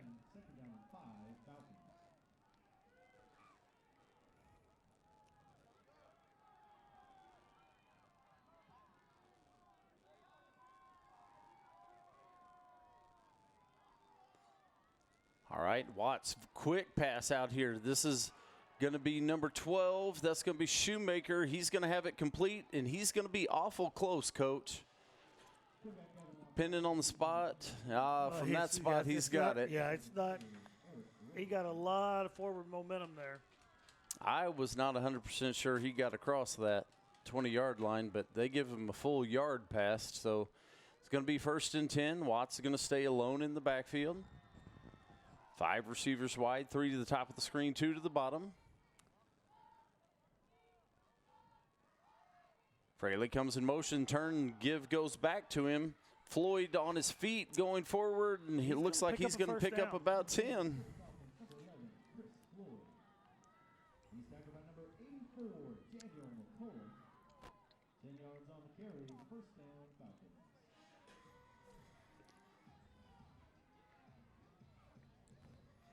So Glendale getting a little breathing room.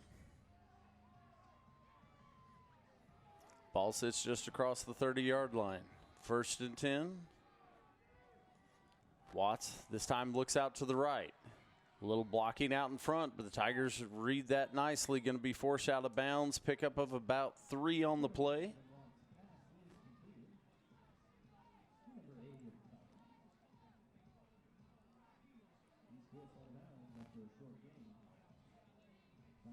Bring up second and about 6 for the Falcons.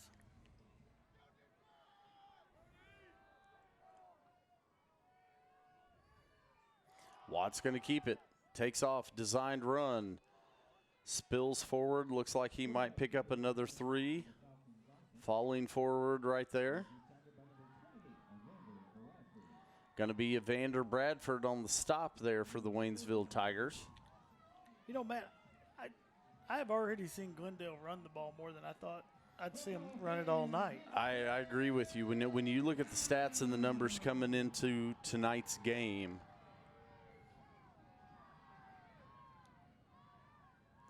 Floyd in motion. Floyd comes back across. Watts looks over the sideline, looks to be possibly changing the play, and it's going to be Watts again on a designed run. He's going to go forward and pick up the first down.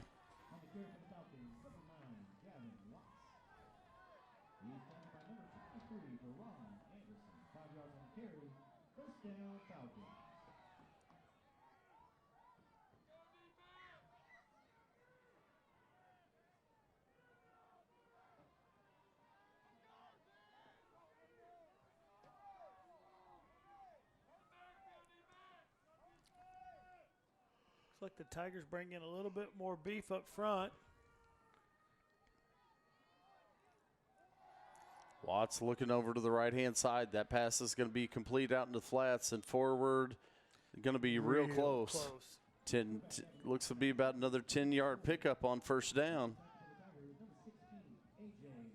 A.J. Martin on the stop for the Tigers. Looks like a little defensive substitution. Checking into the game is going to be number 22, Tristan Martin.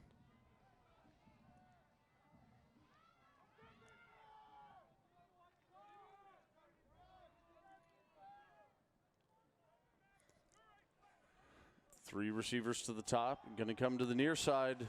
And a great open field tackle by Sheen Butler Lawson. That's going to be a loss of about 6 yards. Well, and Glendale right there really lucky to get their hands and control that, because Coach Rawlings, I'm not so sure that wasn't a backward pass. It was real close, real close. It was right down the line, and he doesn't corral that right there. The Tigers can pick that up, and there's nothing but green real estate in front of them.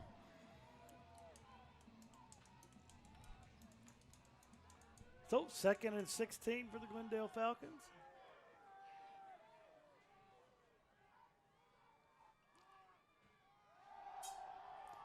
Pass going up. Oh, has a hand on it. We have a flag down.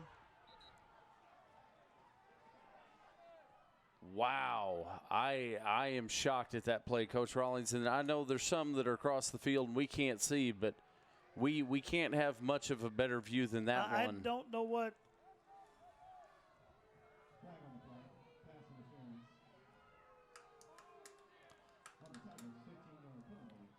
I really don't know what. I'm not sure what Eric Richardson did right there. Wow.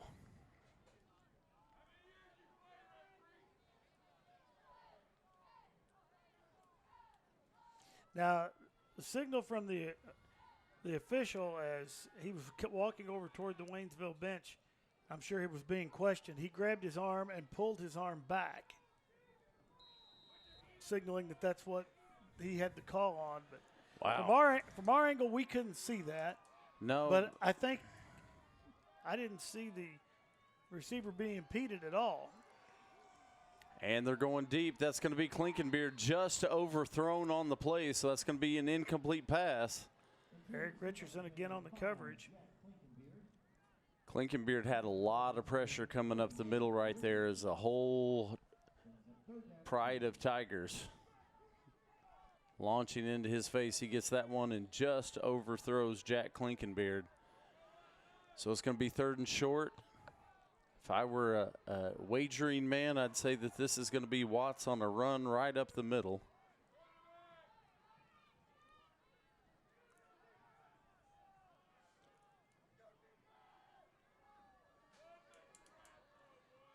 And it's not. It's going to be a little pass to the outside. Oh, wow.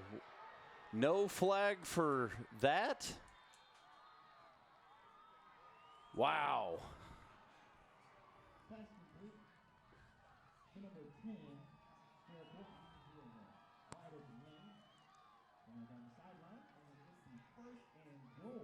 It's going to be 1st and goal for the Falcons from the 5-yard line.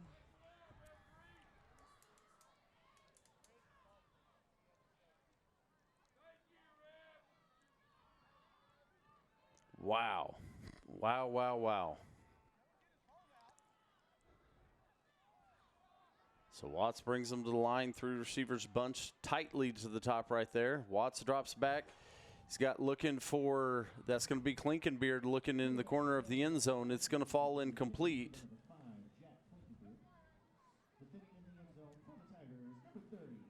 It's going to be Eric Richardson on the coverage right there. So that'll bring up a 2nd and 5. Huge defensive series right here for the Tigers. Absolutely. Got your back up against the wall here, so to speak.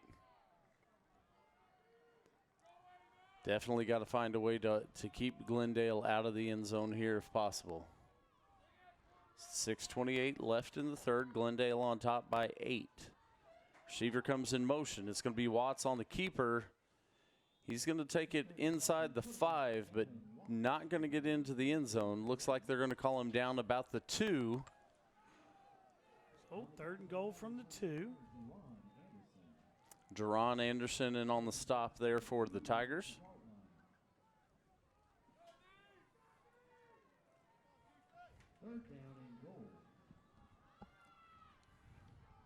Football fans, it's third down.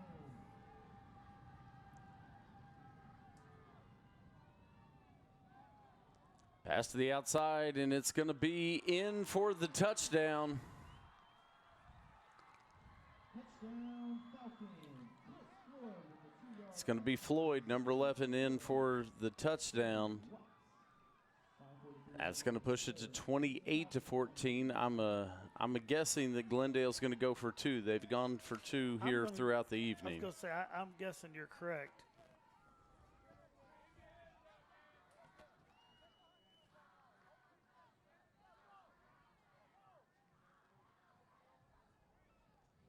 Falcons to attempt a 2-point conversion. 3 receivers to the near side of the field. Watts drops back. He looks flush out of the pocket. Still looking into the end zone. It's going to be intercepted. It's going to be Eric Richardson. So the 2-point conversion fails for the Glendale Falcons. So at 5:43 left here in quarter number 3. Glendale Falcons up on the Waynesville Tigers 28-14. You know what?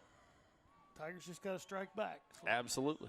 Absolutely. And we've seen the quick strike potential. The kickoff there to start the second half came back on the penalty, but went to the house for a touchdown. The Tiger offense moved pretty quickly down the field, and Sheen Butler Lawson with the big run take it all the way into the house.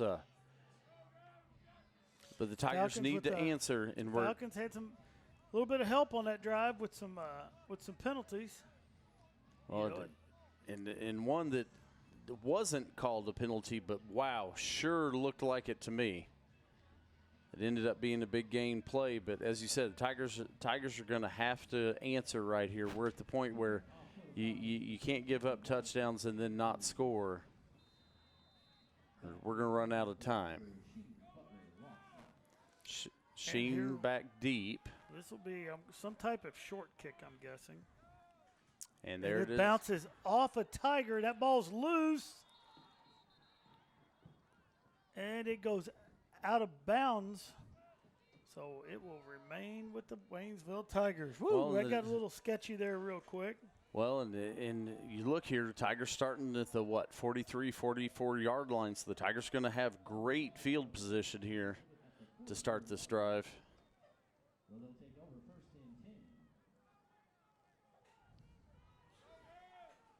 See Coach Hollywood Haynes down there talking to his offense. Micah Lewis heads in. Sheen Butler Lawson in the backfield behind.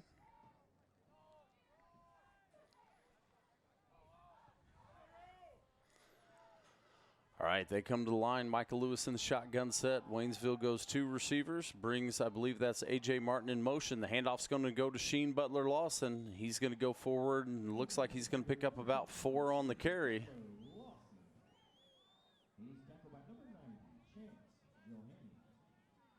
Stop on the side for Glendale is going to be number 90, Chance Johanning.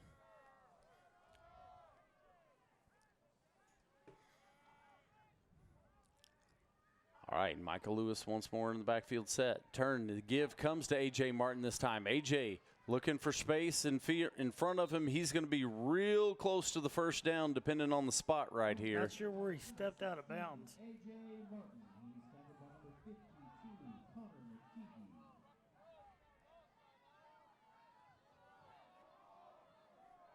It's going to be a first down.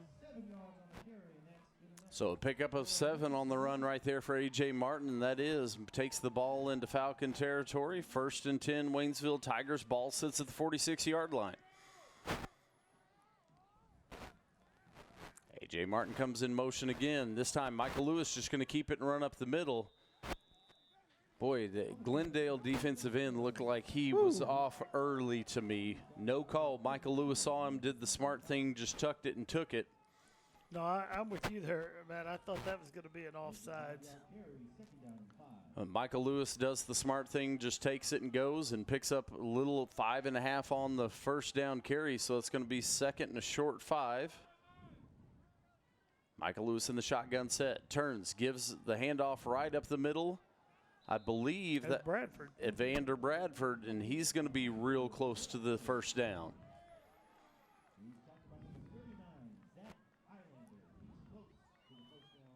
Stopped on the play by number 39, Zach Highlander for the Glendale Falcons, and they're going to say that he is just short of the first down, so that's going to bring up 3rd and less than 1 here for the Waynesville Tigers. Ball sitting at the 42-yard line.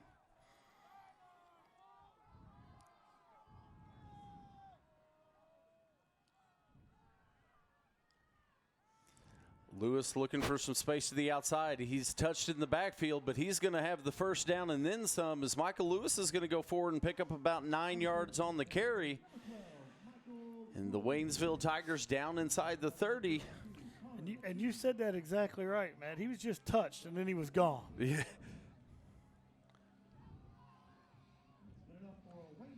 The ball's going to be on the 28, 1st and 10, 3:40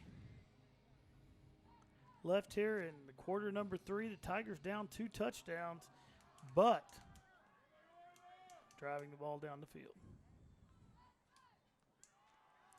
Handoff inside. Going forward for a pickup of about 3.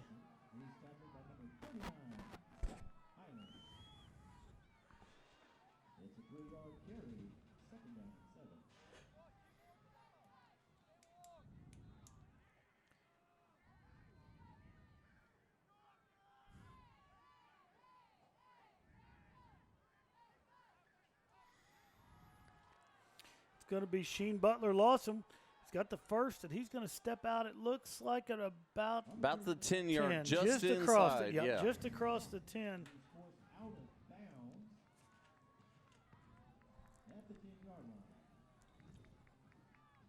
and goal. So first and goal from just inside the 10-yard line for the Tigers. Michael Lewis brings them to the line quickly in the shotgun set. Sheen Butler Lawson in the backfield beside him.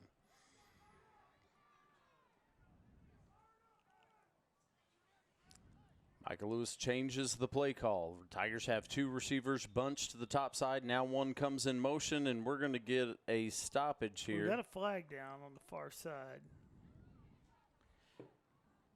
And the indication Glendale is lined up offsides again. Wow.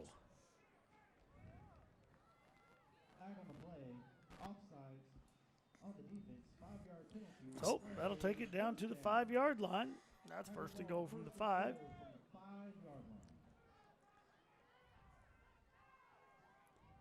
Boy, you called it there in the first half that there's no movement on that front line. Glendale is just lining up off sides.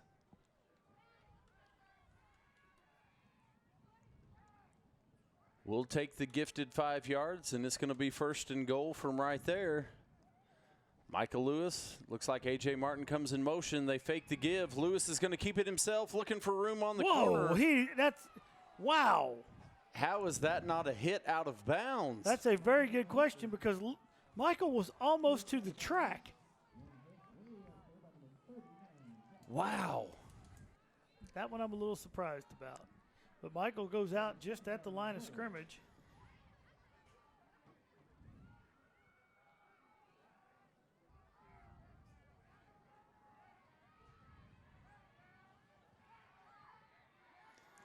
Looking for space out here. Sheen Butler Lawson.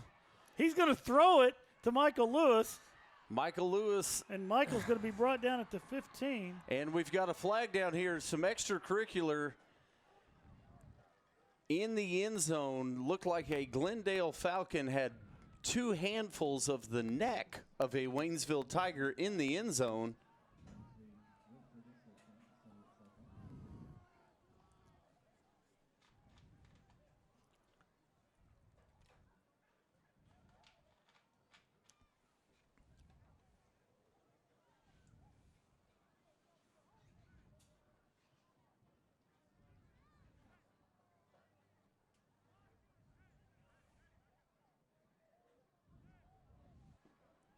They're going to say that was holding on the Waynesville Tigers.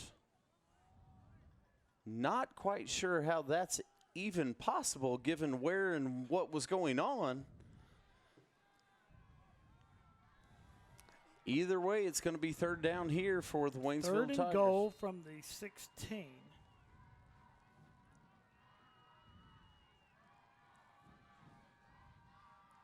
Sheen Butler Lawson comes in motion. The handoff's going to go up the middle, chugging and turning. That's Bradford. It's going to be Evander Bradford. It looks he's still going. Looks like he's going to be down near 5, maybe the 6-yard line right there. So we're going to have 4th and goal from the 6-yard line. So we're going to have 4th and goal from the 6. Looks like, is that Joshua Ash and Jared Hyatt checking into the game at receiver for the Waynesville Tigers here. Tigers are going to have to hurry this up. The play clock's at 4. We're going to have to get a timeout called. Coach Hollywood Haynes does. He looks down, catches the end judge right there, and he gets the timeout. So Tigers will use their first timeout of the second half. Tigers will have 2 timeouts left. 1:43 left here in the third quarter. Very, very, very important play here for the Tiger offense. Well, absolutely.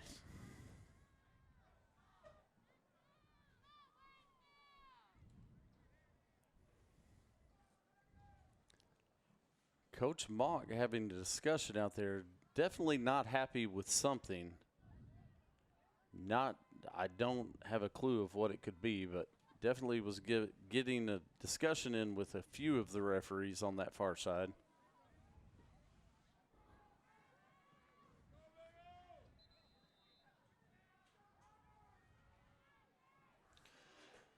So the ball's actually on the 7, so it will be 4th and goal from from the 7 for the Tigers.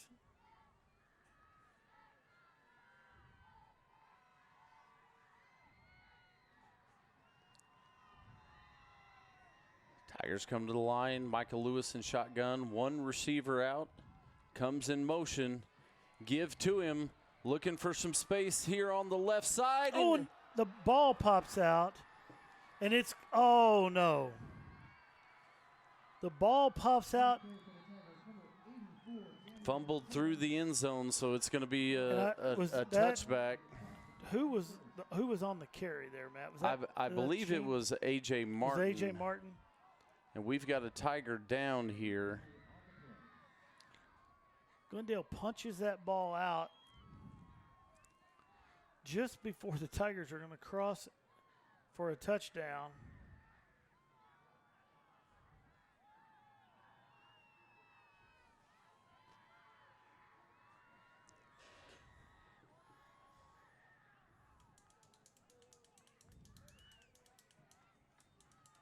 So that's going to bring the ball back out to the 20-yard line, and Glendale Falcons going to take over there. And coaches, the Tiger defense is going to have to stop Glendale right here. Yes, you definitely cannot let them go down the field and score now. Tiger defense has been having a hard time getting off the field tonight.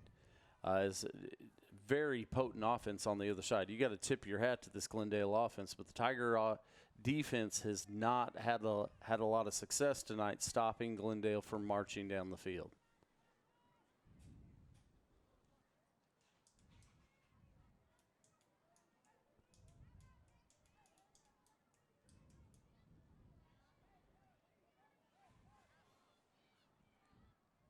As you see Coach Haynes down there with the athletic trainers.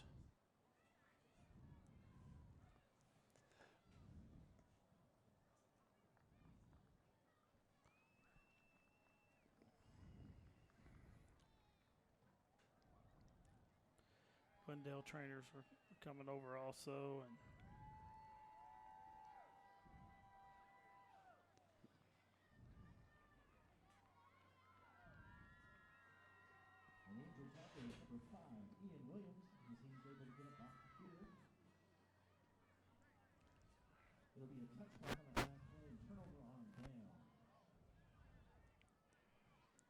That appeared to be Ian Williams, Coach, but we may have a jersey change tonight because I've got Saul DeHart normally wearing number 5, and but that was Ian Williams as he came off the side of the field there.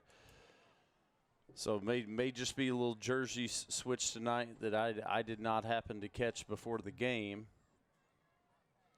Well, it was not updated in the program either, so.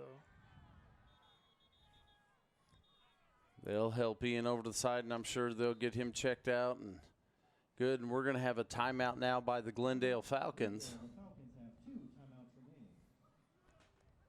Going to be the first Glendale's used here in the second half. May want to keep track of those.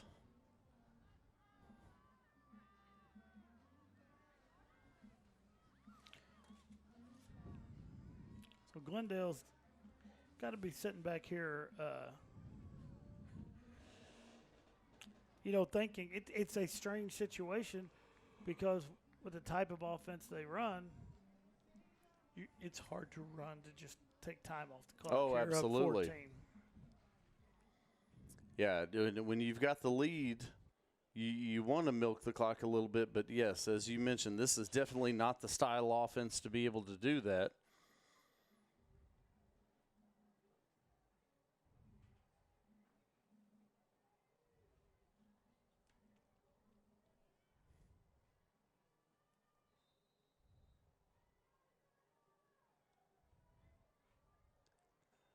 All right, Watts drop back, a little quick pass to the inside, intended for Benjamin right there, and that's going to be incomplete. So that'll stop the clock, make it 2nd and 10 here for the Glendale Falcons. And that's what I'm talking about. Even when you try those short routes that seem fairly safe, when you drop the ball, the clock stops. Right. Well, nice stop there on first down for the Tiger defense. Watts in the shotgun set, 3 receivers spread out to the top, 2 bunched here at the bottom. Looking to the right-hand side, pass caught in the middle of the field, first down and then some, going to be wrapped up and rolled around all the way to the 39-yard line, looks like. That's going to be number 11, Chris Floyd once more. And that's going to be a first down and move the chains. Tackle on the play that time, number 4, Joshua Ash for the Waynesville Tigers on the stop. Watts and the Falcons quickly back to the line. Keep the same formation, 3 spread across the top, 2 bunch to the bottom.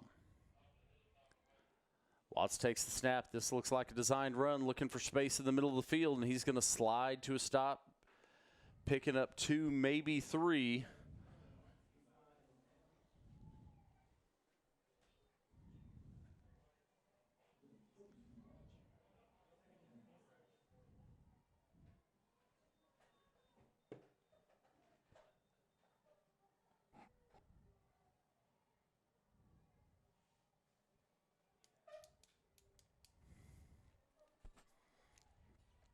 So it's going to be second and about 8.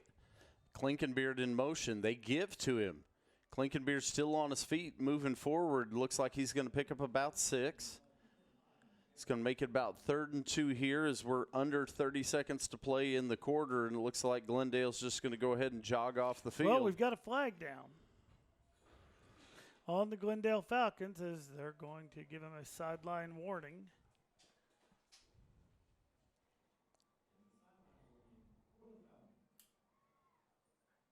So sideline warning will stop the clock, I believe, on the penalty.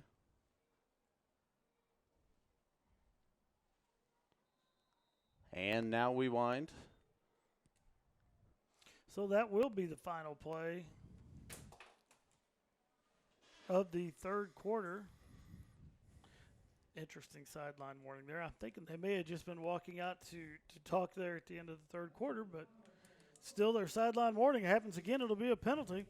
So at the end of the 3 quarters of play, Glendale Falcons lead the Waynesville Tigers 28-14. We're coming with 1 more quarter of play here in District 5 championship action. You know what that means it's time for, don't you, Matt? Is it a TTSN Sports Update? It's time for a TTSN Sports Update. This TTSN Sports Update brought to you by the TigerTV Facebook page. TigerTV Facebook for all the news that is news. Right here in Tigertown. Matt, you know who likes the Tiger TV Facebook page? I'm going to say our Missouri State Representative, Steve Lynch. Well, Matt, I hope this is not our last one of these for football, but you actually got that one right. As yes, Representative Steve Lynch. He loves the Tiger TV Facebook page. That's where he goes for all the news that he wants to know that's going on here in Tigertown. Matt, we talked about the Meet the Tiger night on the Tuesday night before Thanksgiving. We also had the Tiger tip-off. It's normally in November with football success and everything. It's been moved back. It's going to be on December the 9th, 6 o'clock, right here at the high school. You'll want to get your tickets and come on down. A little holiday tip-off. A little holiday tip-off. You know, Matt, role models are more important than ever in today's society. You can serve as a role model for others. The next time you display good sportsmanship at a high school event, athletic event, good sports are winners. They're also vital to preserving the fine sports traditions. So the next time you attend a sporting event, remember, be a good sport. Help rekindle the spirit of citizenship. This message, it was brought to you by your friends at the Missouri State High School Activity Association and Tiger TV Sports. There we go. All right, looks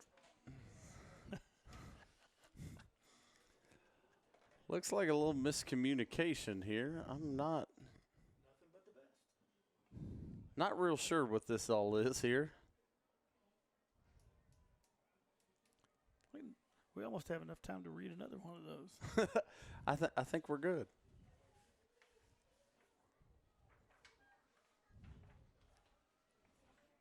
All right, so it's going to be 3rd and short here for the Glendale Falcons. Ball sits just about the 45-yard line.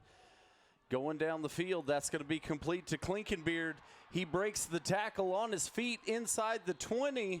He's going to be brought down from behind by Eric Richardson.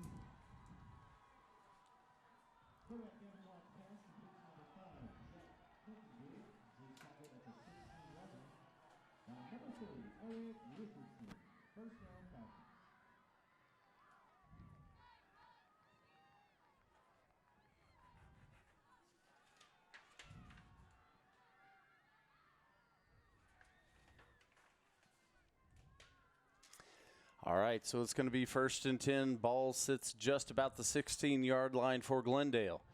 Drops back. Looking, pressure up the middle. He's going to be wrapped up and dropped. Nice job by the Tiger D right there.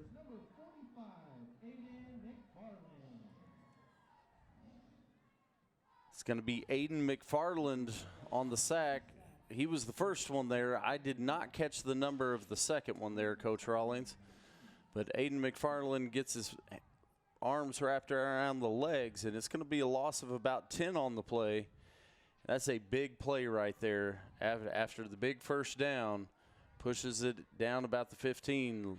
10-yard loss on first down is huge right now for that Waynesville defense.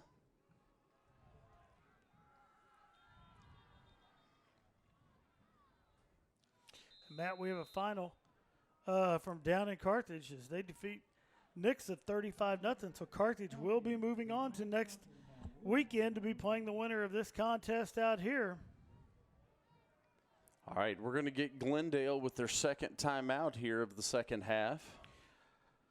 Also a final from down in Webb City as the Webb City Cardinals defeat the Bolivar Liberators 37-14. Bolivar will be playing an Ozark Conference football schedule with us next year. Yeah, Bolivar definitely a tough team. You know, we saw the West Plains Scissors right here at Tiger Stadium this year. West Plains was definitely a very good football team that Bolivar handled pretty handily last week.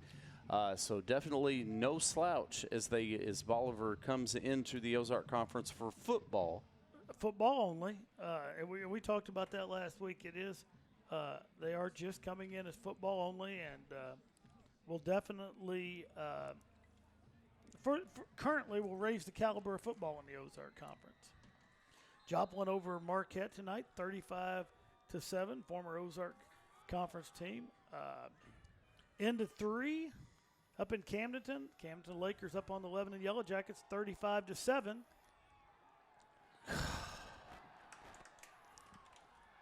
Tough break right there as the Tigers are going to get called for pass interference. Now that time I did not see the defender look back and play the ball. And you hate to give up the 15 yards, but I'd rather give up the 15 yards than the 6 points. That right there is a factually correct statement. I agree with that. Falcon receivers tonight have done a tremendous job on passes that they knew they weren't going to catch. They have done a tremendous job of slowing down and making the contact happen.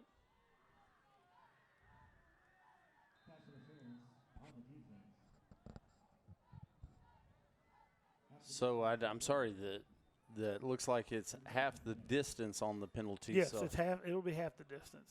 It's not a spot foul. And that's going to be complete and into the end zone. It looks like are the Glendale Falcons. That's going to be number 5, Jack Klinkenbeard, I believe, on that far side. So Falcons extend that lead to 20 points. It's 34-14.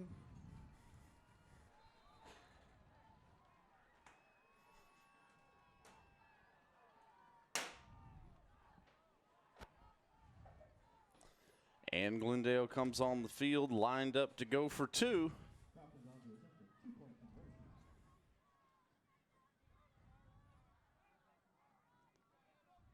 Watts looks one-on-one coverage, and it's going to be incomplete. So the 2-point conversion fails. And 10:33 left here in the ball game. Glendale Falcons up 34-14 over the Waynesville Tigers. Tigers have a lot of catching up to do right now. We need a little sense of urgency in our offense. Well, and it's definitely possible. But like we've said, that Tiger defense has got to be able to stop Glendale from marching down the field. Right now, really struggling to find a way to do that against one of the better offensive teams in the state. Well, Glendale will be, you're going to see a little pooch kick here, I'm guessing, or an onside kick, one of the two. Tigers should come out with pretty good field position. That's what we've seen so far as the game has went. We started with the ball at the 40-yard line or better.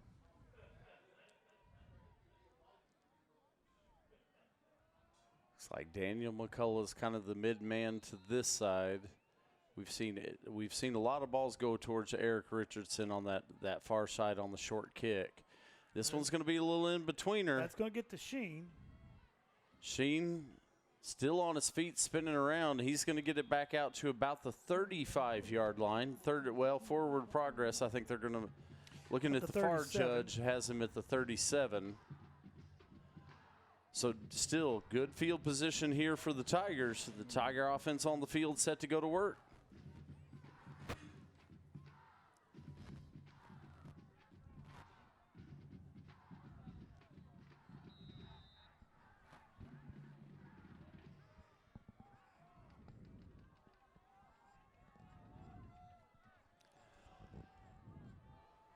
All right, Michael Lewis brings the offense onto the field, directing traffic a little bit.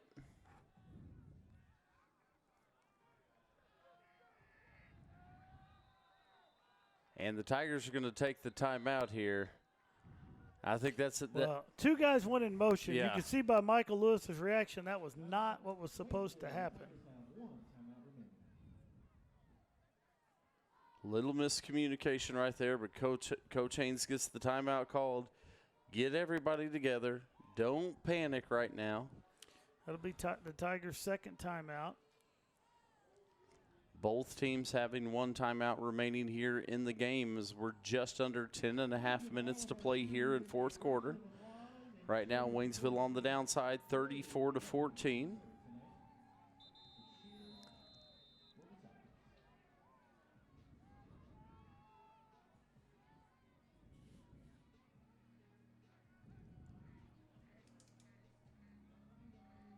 Coach, is that Tristan Martin in the backfield there behind Michael Lewis?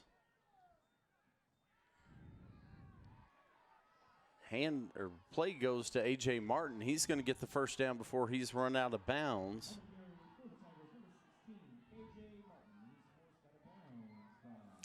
I couldn't tell.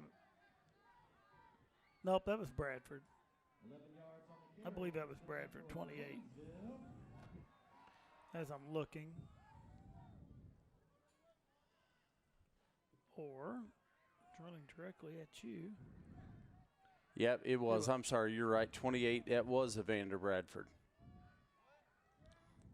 All right, running back goes in motion. Michael Lewis swings it out to the near side. On his feet, pushing forward. Going to be knocked out of bounds, but looks like he's going to pick up about 8, maybe 9, depending on the spot here. Nice quick play for the Tigers.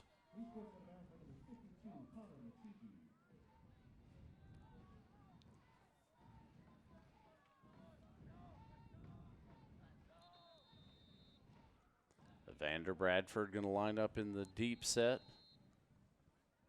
We've got a referee's timeout here.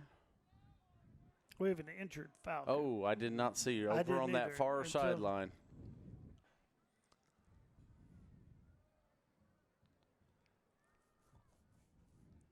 So the Tigers come over, take a knee.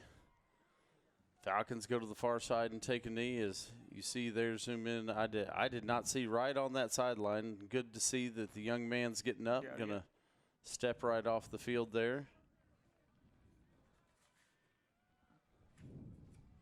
It looked like number 52, Connor McTague, was the injured Falcon that walked off the field. So it's going to be about second and 2, 10-17 remaining to play in the fourth quarter.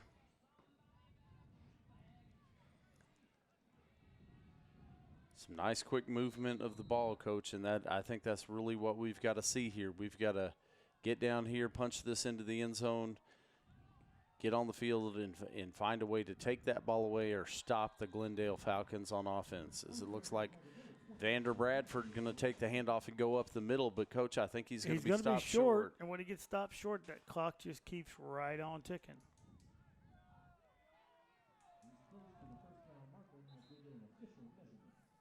No, I think we're going to, well, are we going to ask for a measurement? We're going to ask for a measurement here. It looked awful close.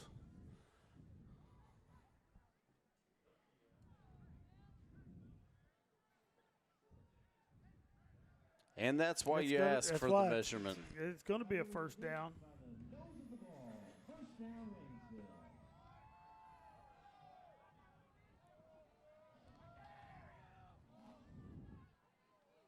Still amazes me, Matt, with all the things we do with technology in the world, that even at the NFL level, we measure for a first down with 2 sticks and a chain. All right. A.J. Martin comes in motion right there. Pitch comes back to him.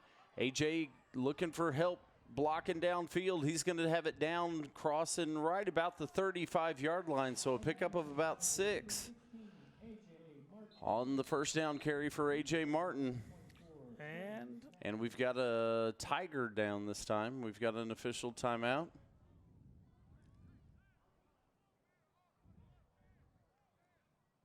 That looks like A.J., Coach. Yeah, I believe that's who it is.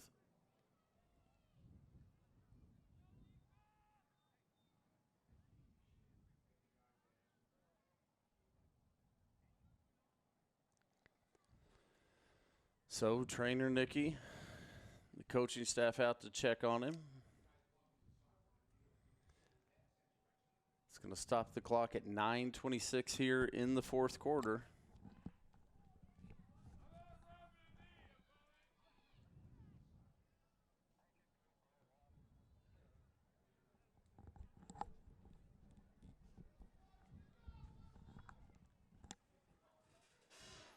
Don't want to speculate. A.J. was fighting for some extra yards down there, was able to have a nice run. He picked up 7 yards on that carry when it looked like the Tigers could be stopped in the backfield.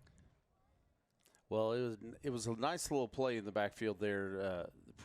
Defensive pressure coming up the field.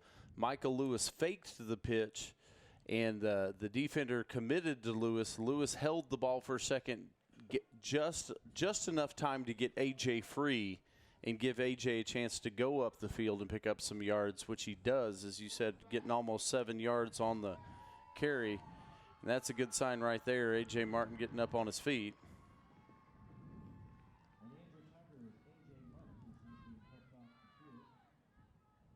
And it looks like they're going to walk him off to the side there. Get A.J. checked out, and Tiger offense is back to it.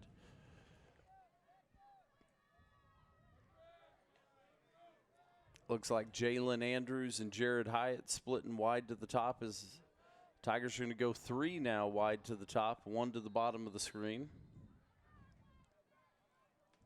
Michael Lewis, shotgun set, fakes the give, pressure up the middle. Nice job to get out of there. Michael Lewis is going to keep it, take it himself. He's got the first down. He's going to be out of bounds. Nice job by Michael, just outrunning that Falcon defense. Inside the 25, looks like he went out of bounds about the 24-yard line, so clock will stop as he goes out of bounds, picks up the first down. 12 yards on the carry for Michael Lewis.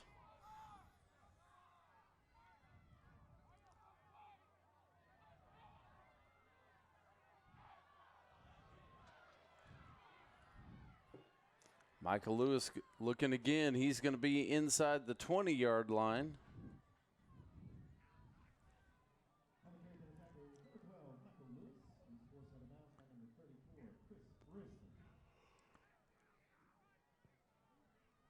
And he gets out of bounds, which stops the clock again.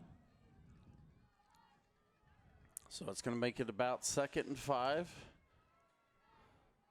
Just over 9 minutes to play here in the fourth quarter. Michael Lewis, quick pass to the outside.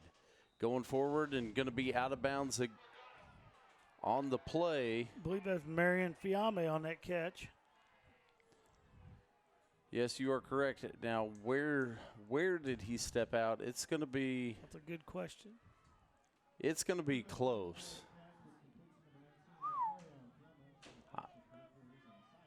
The ball is across the 15-yard line. Boy, that first down marker looks awful close. I'm not so sure. If I'm Coach Haynes, I don't ask for that measurement right there. I agree. It looks very close. Handoff goes up the middle. It's going to be first down. Still on his feet. Finally going to go Butler down. Lawson, and we got some extra activity back here in the Waynesville backfield.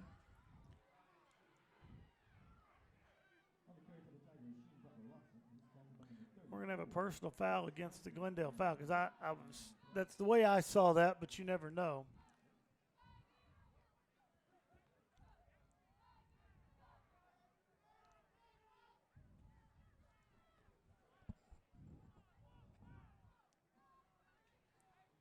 I'll tell you, man, after what we saw last night in the Cleveland-Pittsburgh game,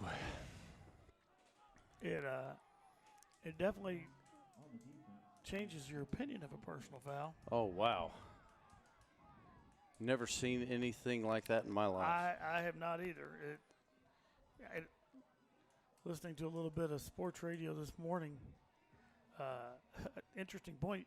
That's one of those things, if you do that anywhere in America except on a football field on national TV, you're arrested. Oh, absolutely. It's not even a question.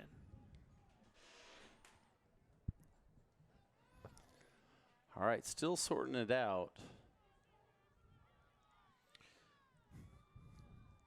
So it should be first and goal. Now, where the ball is going to be at is going to be the 4-yard line.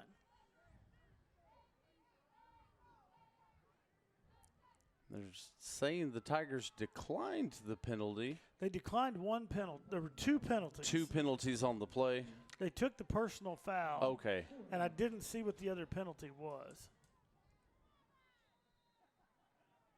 All right, so it's going to be first and goal. Ball inside the 5-yard line. Michael Lewis takes the snap. Gives the handoff. Sheen Butler Lawson dives ahead and into the end zone. Touchdown, Tigers.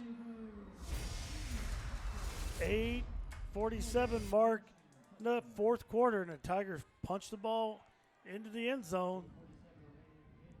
Sheen right there. Nice, strong move up the middle. Sheen got some hands on him in the backfield. Sheen cuts it back to the middle, just keeps those wheels a-turning, claws it into the end zone for the Tigers. Aaron Choi on to attempt the extra point for the Waynesville Tigers. Snaps back, ball's down, the kick's up. And it's blocked. It's going to be blocked, so the score will remain 34-20 in favor of Glendale. As I said, 8:47 left here in the ball game. Be real interesting to see what the Tigers come out and do here on this kickoff. Tigers are down 2 scores with only 1 timeout. Both teams only 1 timeout remaining in the game, but as you said, the Tigers the defense has got to either get the turnover or we've got to stop Glendale short. We cannot let them drive the field, clipping off 5-6 yards of play. Well, we can't let them get multiple first downs. That's for definite, sure, because it's going to run a lot of clock if that occurs. Aaron Choi teeing the ball up to kick off at the 40-yard line for the Waynesville Tigers. Back deep on the near side, I believe that's number 10, Derek Horton, and most of the evening they have had number 11, Chris Floyd back. I don't know if that's Floyd on the far side or not.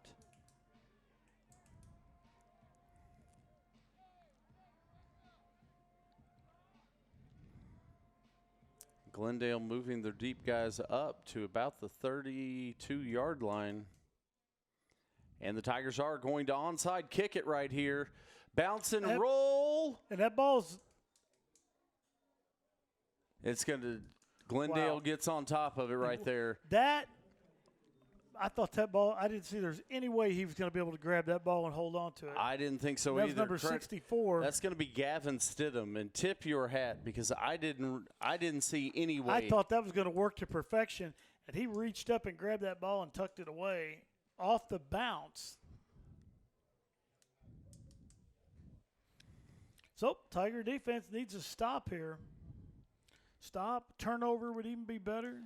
Absolutely. I agree with the play call right there. I think that's a good play. You try and get that onside kick, give your offense a chance to get right back after it, and your defense is going to have to get a quick stop either way. Going to be a little quarterback run. He's going to go forward and pick up about 3 on the play. Ian Williams, number 5, on the stop. So Watts picks up 3, going to bring up a 2nd down and 7. Ball sits right at midfield for the Glendale Falcons. And would not be surprised to see that play again. Well, and we've seen tonight, Watts definitely tuck and go much more than I would have expected. As this time, he has little a breakdown, wide open receiver. That just cannot happen at this point in the game. It's going to be down inside the 20-yard line. Looks like he's going to go out of bounds about the 17.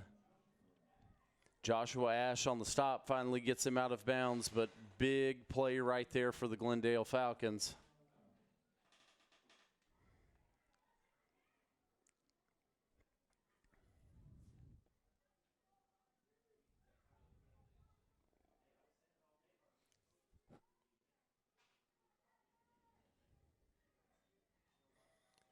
Watts to keep it himself, and he's going to be wrapped up, fall forward, and pick up 1, maybe 2 on the play.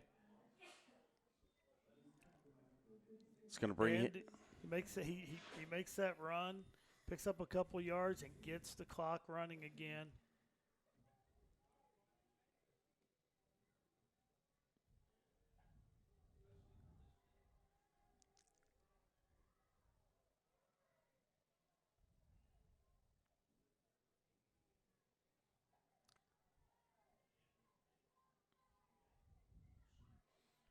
Glendale milks that play clock down. And Watts is going to keep it again. He's inside the 10.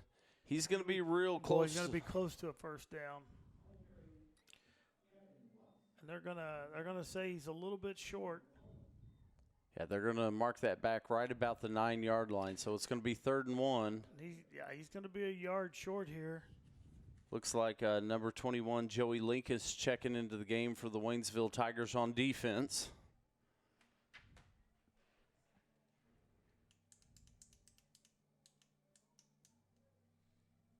Glendale in absolutely no hurry, as it's going to be at about the 6:30 mark when they snap this.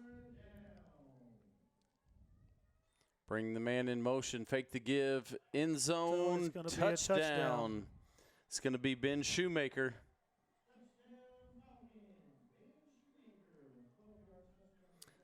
So that's going to put 6 more on the board, make it 40-20 with the 2-point attempt upcoming for the Glendale Falcons.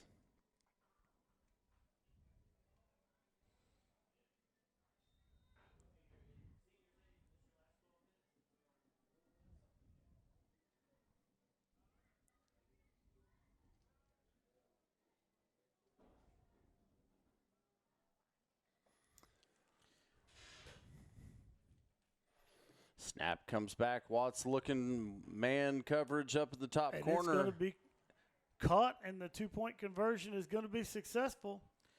And the Glendale Falcons extend the lead to 42-20 over the Tigers. Jack Klinkenbeard with the reception on the 2-point conversion.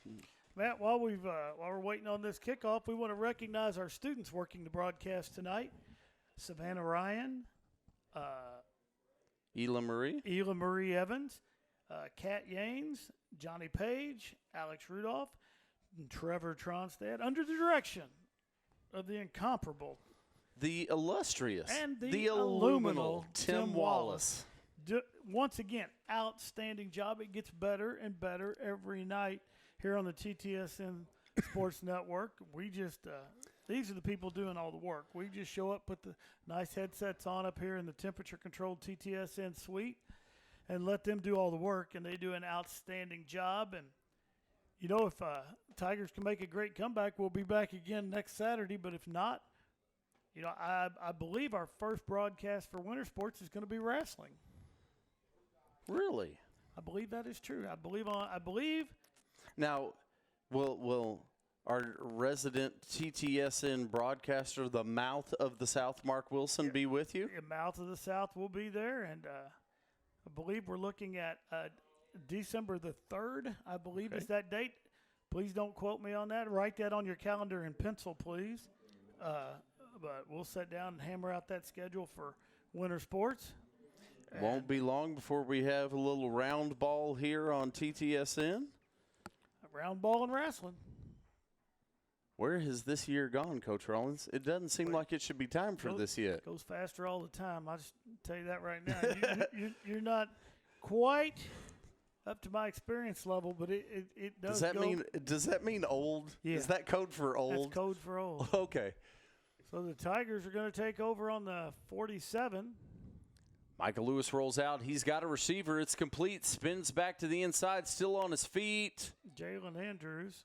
And Jalen's going to, looks like he's going to have the first down.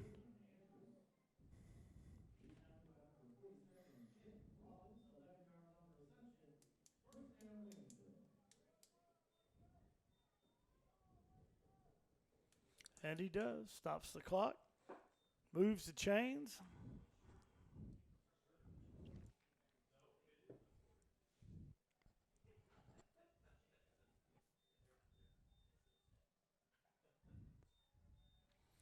Lewis back. He's going to let this one fly. Oh! Intended for Jared Hyatt right there. Jared not able to come down with it. And that'll stop the clock at 5:52.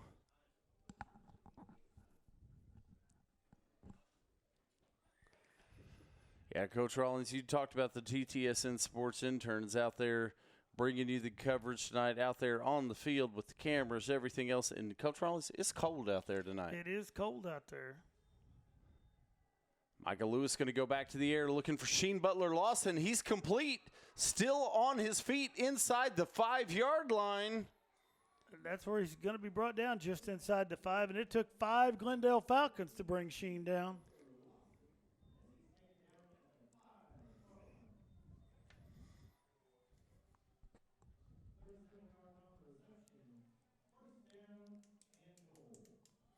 All right, so that's going to set the Tigers up first and goal from the 5-yard line. Got to move quickly here as we are under 6 minutes, 5.5 minutes to play here in the game. Tigers trailing by 22. Handoff goes up the middle. Looks like it is still. Bradford gets it into the end zone. Wow. He moves that entire pile. Evander Bradford may have just carried 8 people. He was covered with Falcons. Well, covered with Falcons, and you had Tigers trying to knock Falcons off the pile, which I think only made the pile bigger. And Evander Bradford keeps the wheels a churning. So the Tigers put 6 more on the board, cut that lead to 16. Now we have to go for 2, Matt.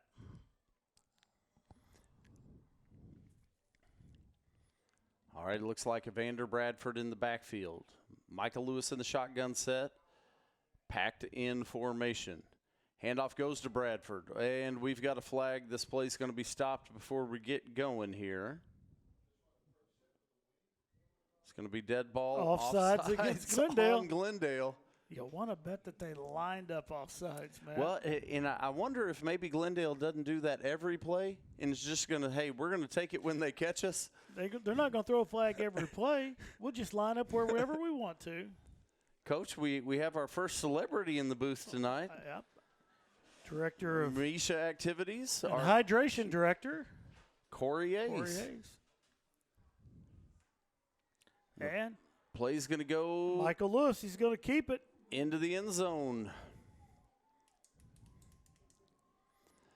All right, that's going to make it 42-28, Coach Rawlings. Little over 5 minutes to play.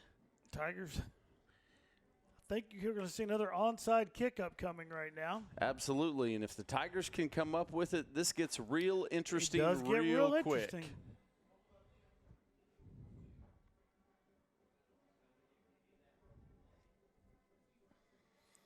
Boy, it is, you look at how fast the Tigers went down the field right there, get that touchdown in. Big chunk of that's that long pass play to Sheen Butler Lawson, and then just the absolute freight train of a run by Vander Bradford. And you see a little Coach electricity. Haynes, Hollywood is fired up out there because he knows how important this onside kick is, and he's wanting to make sure those 11 guys know the exact same thing. I guess they know that after that. I'm going to say they do as well. You look at the sideline, every player over here, a little bounce in their step, a little electricity into the sideline all of a sudden. All right, looks like Aaron Choi into kick. And going to run the same little onside kick this time. Ball is Tigers. I don't know if the ball went 10 yards. That's going to be your problem. The 50-yard line is your 10. Well, and the official is just on this side of the 50.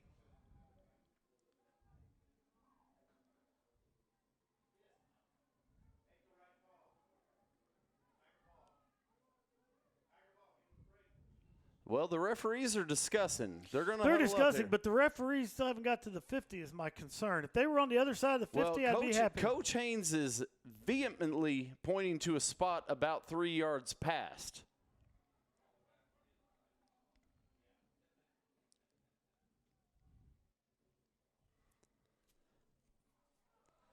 They're going to say it was an illegal touching by the Tigers before the ball went 10 yards, and that ball will go to the Glendale Falcons.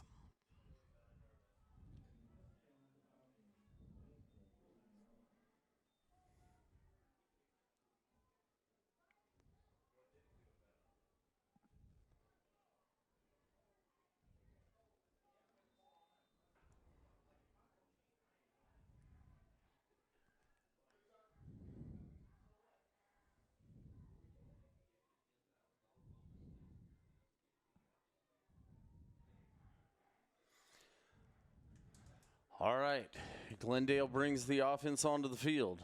Watts drops back. He's looking down the field. They're going for it again, and they are complete all the way down inside the 25-yard line. And we have a flag down. In the backfield.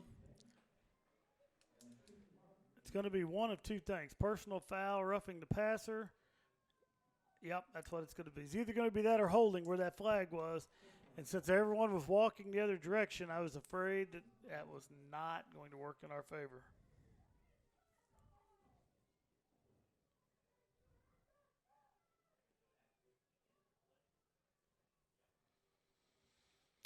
So they will tack another 15 or half the distance to the goal after the catch.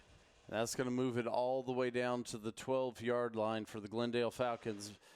Coach Mike Klutz and the Tigers defense have got to come up with something from the bag of tricks right here. The clock ticks down, right about 5 minutes left to play here in the game.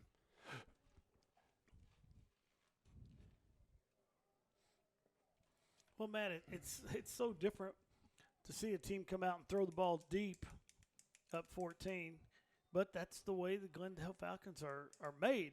That's what they do. Handoff goes to Floyd, and he's going to get forward and pick up, it looks like maybe 2 on the play. Joshua Ash, number 4, in on the stop for the Waynesville Tigers. And with inside of 4.5 to play, Glendale in no hurry to get that ball to the line.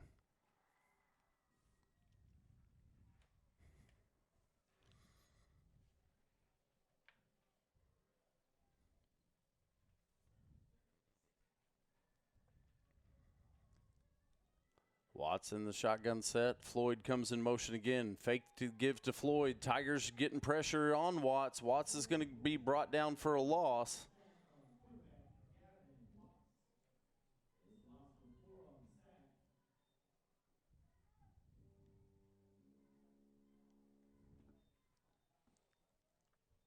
But the clock continues to run. Yeah, I'm going to make it 3rd and about 14. Looking at the spot of the ball.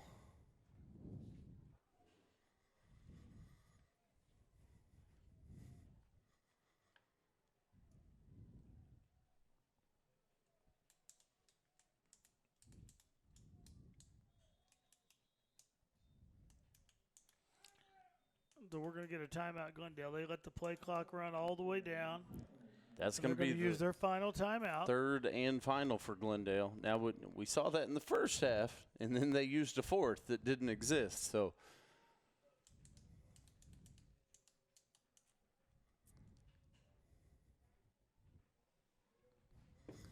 all right, so 3:19 remaining. Right now, Glendale on top, 42-28. Waynesville Tigers, big 3rd down upcoming. Tigers have to find a way to get this ball back right here. Well, and you know, if you're the Glendale Falcons, do you pull something out of your tricks as far as a pass? Do you play it safe and run and keep the clock running?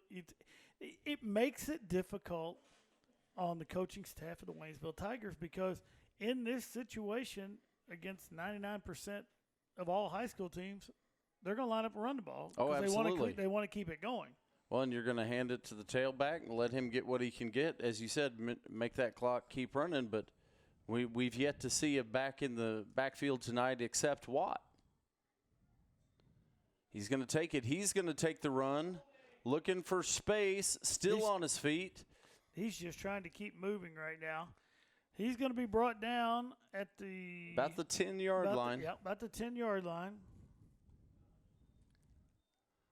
So Watts is going to get forward and pick up about 5-6 on the play. It's going to bring it all the way down to the 10, and looks like it's going to be about 4th and 8, Coach. It's going to be about 4th and 8. The play clock, could run it down to about the 2:30 mark here.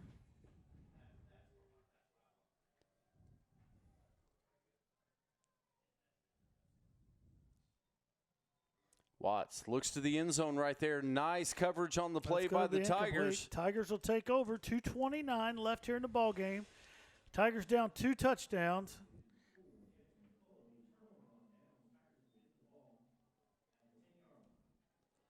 All right, so the Tigers are going to take over there. Coach, we've seen the quick score capability from the Tigers all season long. Where do you go, Coach Rawlings, right now with this? Obviously, you don't have time to run Sheen up the middle a lot here. No, you've got to look to get the ball to the outside, use that speed, and try to move the ball quickly down the field. You know. Looks like Marion Fiame is matched up one-on-one out here to the outside. Cannot see who the one receiver is, but we have that full house triangle backfield.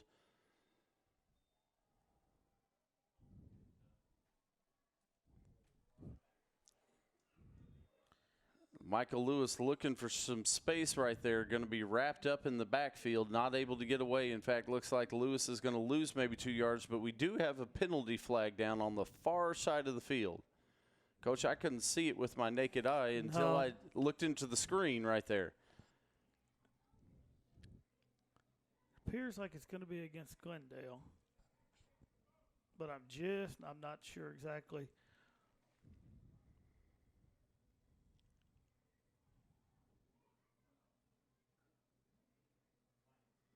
And they're walking it off as if it is against Glendale.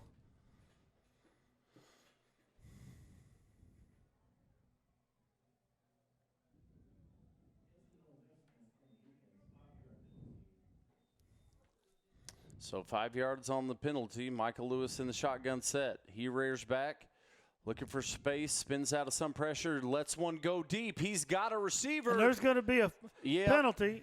But you know, Matt, here's the thing. They're going to call – it's going to be a pass interference penalty, but it's a 15-yard penalty. Right. It's not at the spot of the foul. No, but 15 yards helps the Tigers, and more importantly right now, it stops that clock. Right.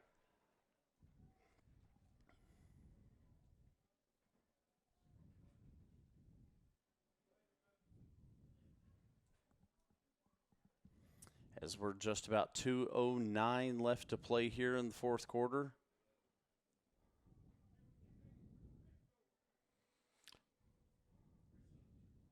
And you see, the Tigers had made it all the way up there thinking, hey, we're going to pick up all this yardage. It's not going to be that way. They're going to mark up 15. The Tigers are going to have it on about the 30-yard line.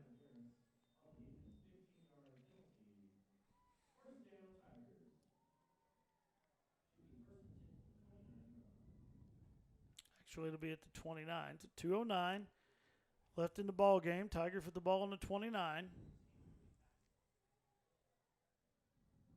Michael Lewis rolls out to the near side. He's looking down the field. He's going to go deep and we've again. got another flag. That's going to be incomplete. We have a flag down. Back here in the area of holding, I'm afraid. And referee indicates you are correct, so it is going to be a hold on the Waynesville Tigers. Coach, on a positive, that entire play took 2 seconds. Want to send a big shout out. Got a couple people tuning in with us here at the end of this one tonight. Former Waynesville track coach Damon Seeger. Carl Seeger. Coach Carl. Coach Carl. That's what he is for short. And then Mr. Tony Powell checking in with us. Hadn't seen Tony in a little while. Good to see he's catching a little football tonight. All right, so it's going to bring it back. Game clock stops at 2:07 on that play. Michael Lewis coming back to the near side. I think that's Eric Richardson. Eric's going to get out of bounds.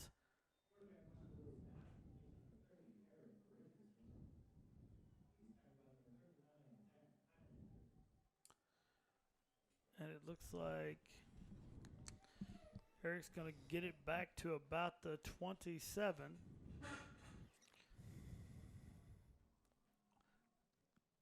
Be 2nd and 12 for the Tigers.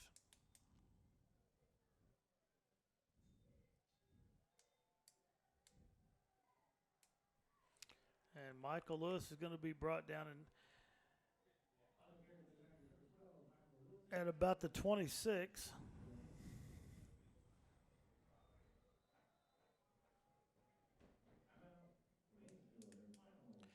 So the Tigers are going to use their final timeout.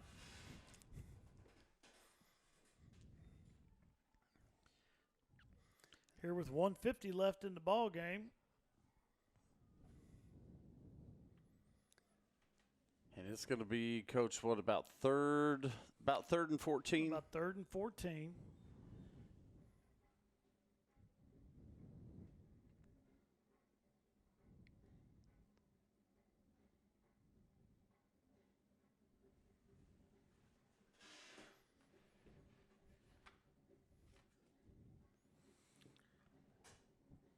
You know, Matt, people have, we've reading some of the comments and some of the things.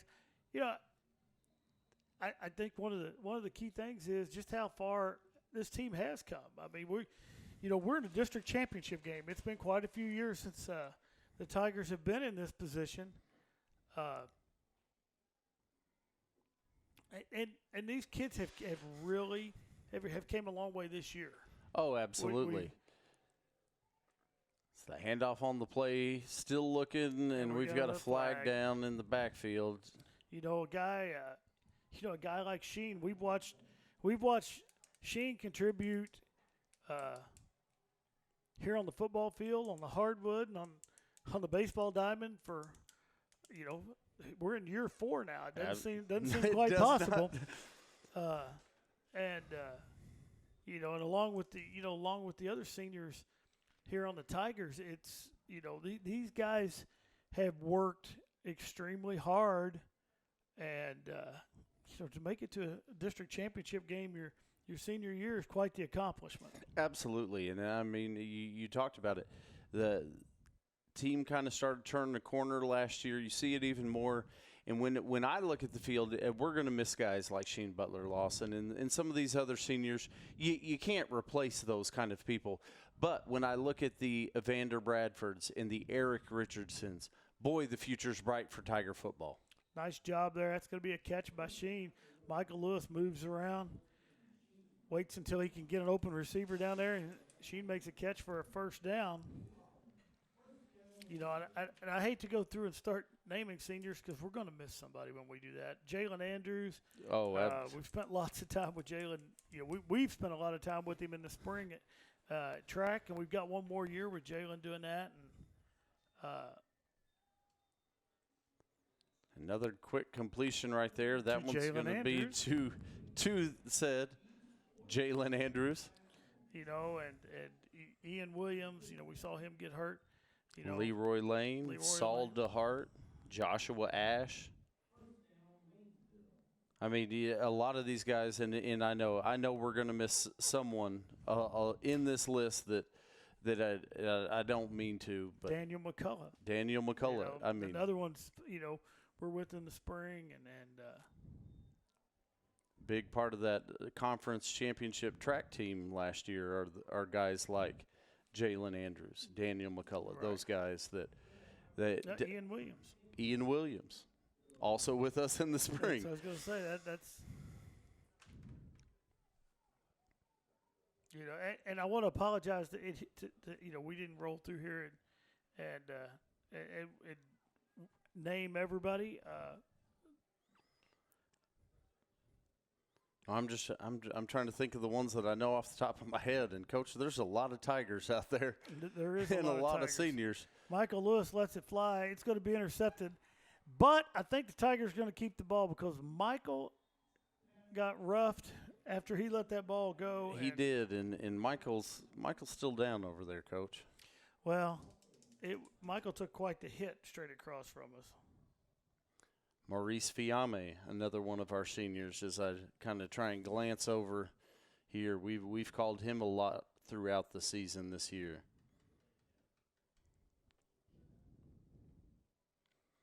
Jerron Anderson, another senior on this list. Nick Cooper, another senior on this list. Nick's another one of our guys that'll be with us in the spring.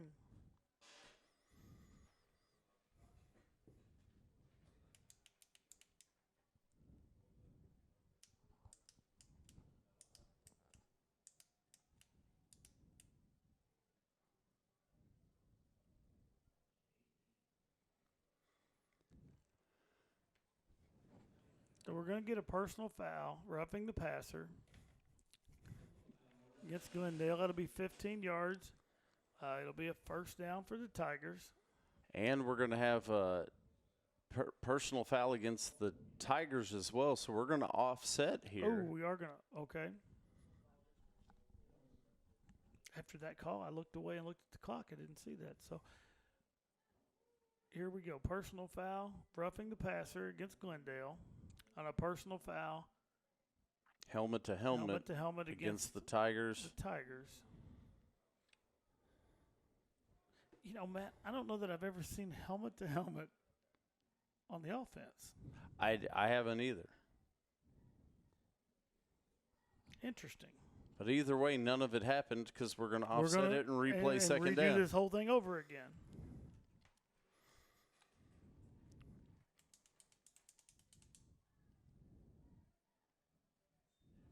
Joshua Ash comes in motion. Michael Lewis scrambles away from pressure. He's going to take it himself. A little burst of speed up the middle right there. Yes, it was, and he's going to score. Touchdown, Tigers! Well, Matt, Coach Rawlings, I hope this ain't. I hope everything we said we get to turn around and say again another day. Coach Rawlings, I'd be just fine with that. But we have a flag on the play. No. Yes, we do. And they indicate holding against the Waynesville Tigers. Coming back, so wow.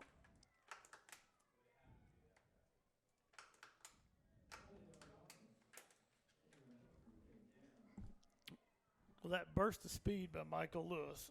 Wow. Well, let's do it again, Coach. Tell you what, let's run this one in. Let's get the onside kick. Let's run the next one in. Let's knot this up. Let's get some free football tonight. Sounds like a plan to me. I don't have anywhere to be tonight. Do you? No. All right, let's just do it. Let's do the free football overtime. That's where we're headed. Michael Lewis scrambling away, looking for a little help. He's got a receiver. Ball is caught inside the 40. Not going to be enough for the first down, so the Tigers are going to have to hustle to the line. Well, the officials stopped the clock. That's going to be Fiame on the catch. And we've got a person. Well, wait a minute. We got a personal foul against the Glendale Falcons. That's why they stopped the clock. So let's tack 15 yards onto the end of that one.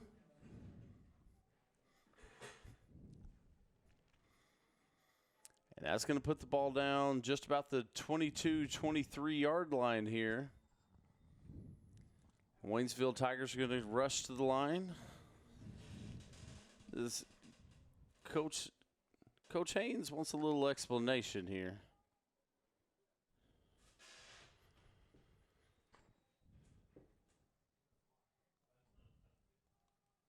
All right, Sheen Butler-Lawson going to be in the set behind Michael Lewis. Receiver comes in motion, looks like Joshua Ash. Turn, going to give the handoff to Sheen Butler-Lawson. He's going to go forward and going to get out of bounds, stop the clock. It looks like he's going to be all the way down to about the 17-yard line.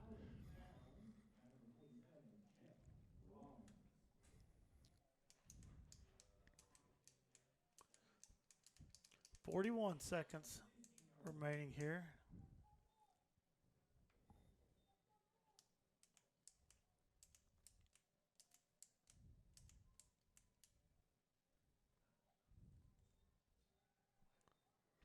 Into the end zone. Going to be broken up, incomplete. Boy, that it was kind of up for grabs right there. I was hoping the Waynesville Tiger was going to be able to wrap that one down. And Jalen Andrews, the intended receiver.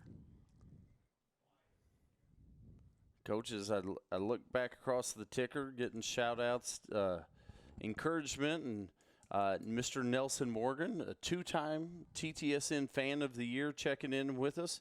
And a special one, Turvin Dorsey checking in with us tonight from Holloman Air Force Base.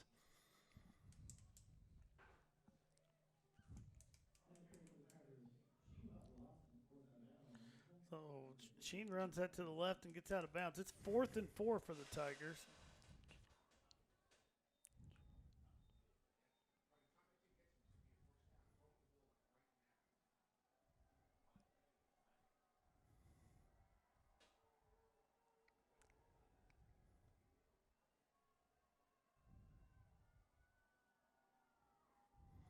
All right, Coach, 4th and 5. Got to get it to stay alive right here. Michael Lewis going to let one go, and it's going to be incomplete. It's going to be incomplete, and that's going to turn the ball over to the Glendale Falcons. And the Falcons will just have to take a knee and run the clock out here.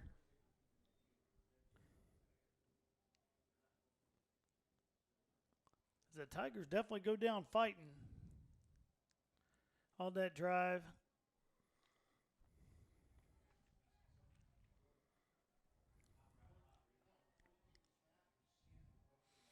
And with the Carthage victory tonight and the Glendale Falcons victory, I believe the game next weekend will be in Springfield at Glendale. Okay. Carthage, according to what I understand through the MSHSAA bylaws, Carthage winning or hosting 2 games. Glendale has hosted 1, so it would go back. It would go to the team who has hosted the least amount of games, which it would go to Glendale at that point. And once again, 7-win season for this Tiger team. Tons of improvement from last year's team, and a ton of players coming back. We got a lot of seniors we're going to miss out there, but we call lots of underclassmen's names throughout this entire season here on the TTSN Sports Network. Folks, we want to thank everyone for joining us tonight and joining us all football season here for Tiger football. We're going to be back at you before you know it in December for Tiger wrestling and Tiger basketball. For Matt Johnson, I'm Mike Rawlings, and we hope everyone out there has a great weekend.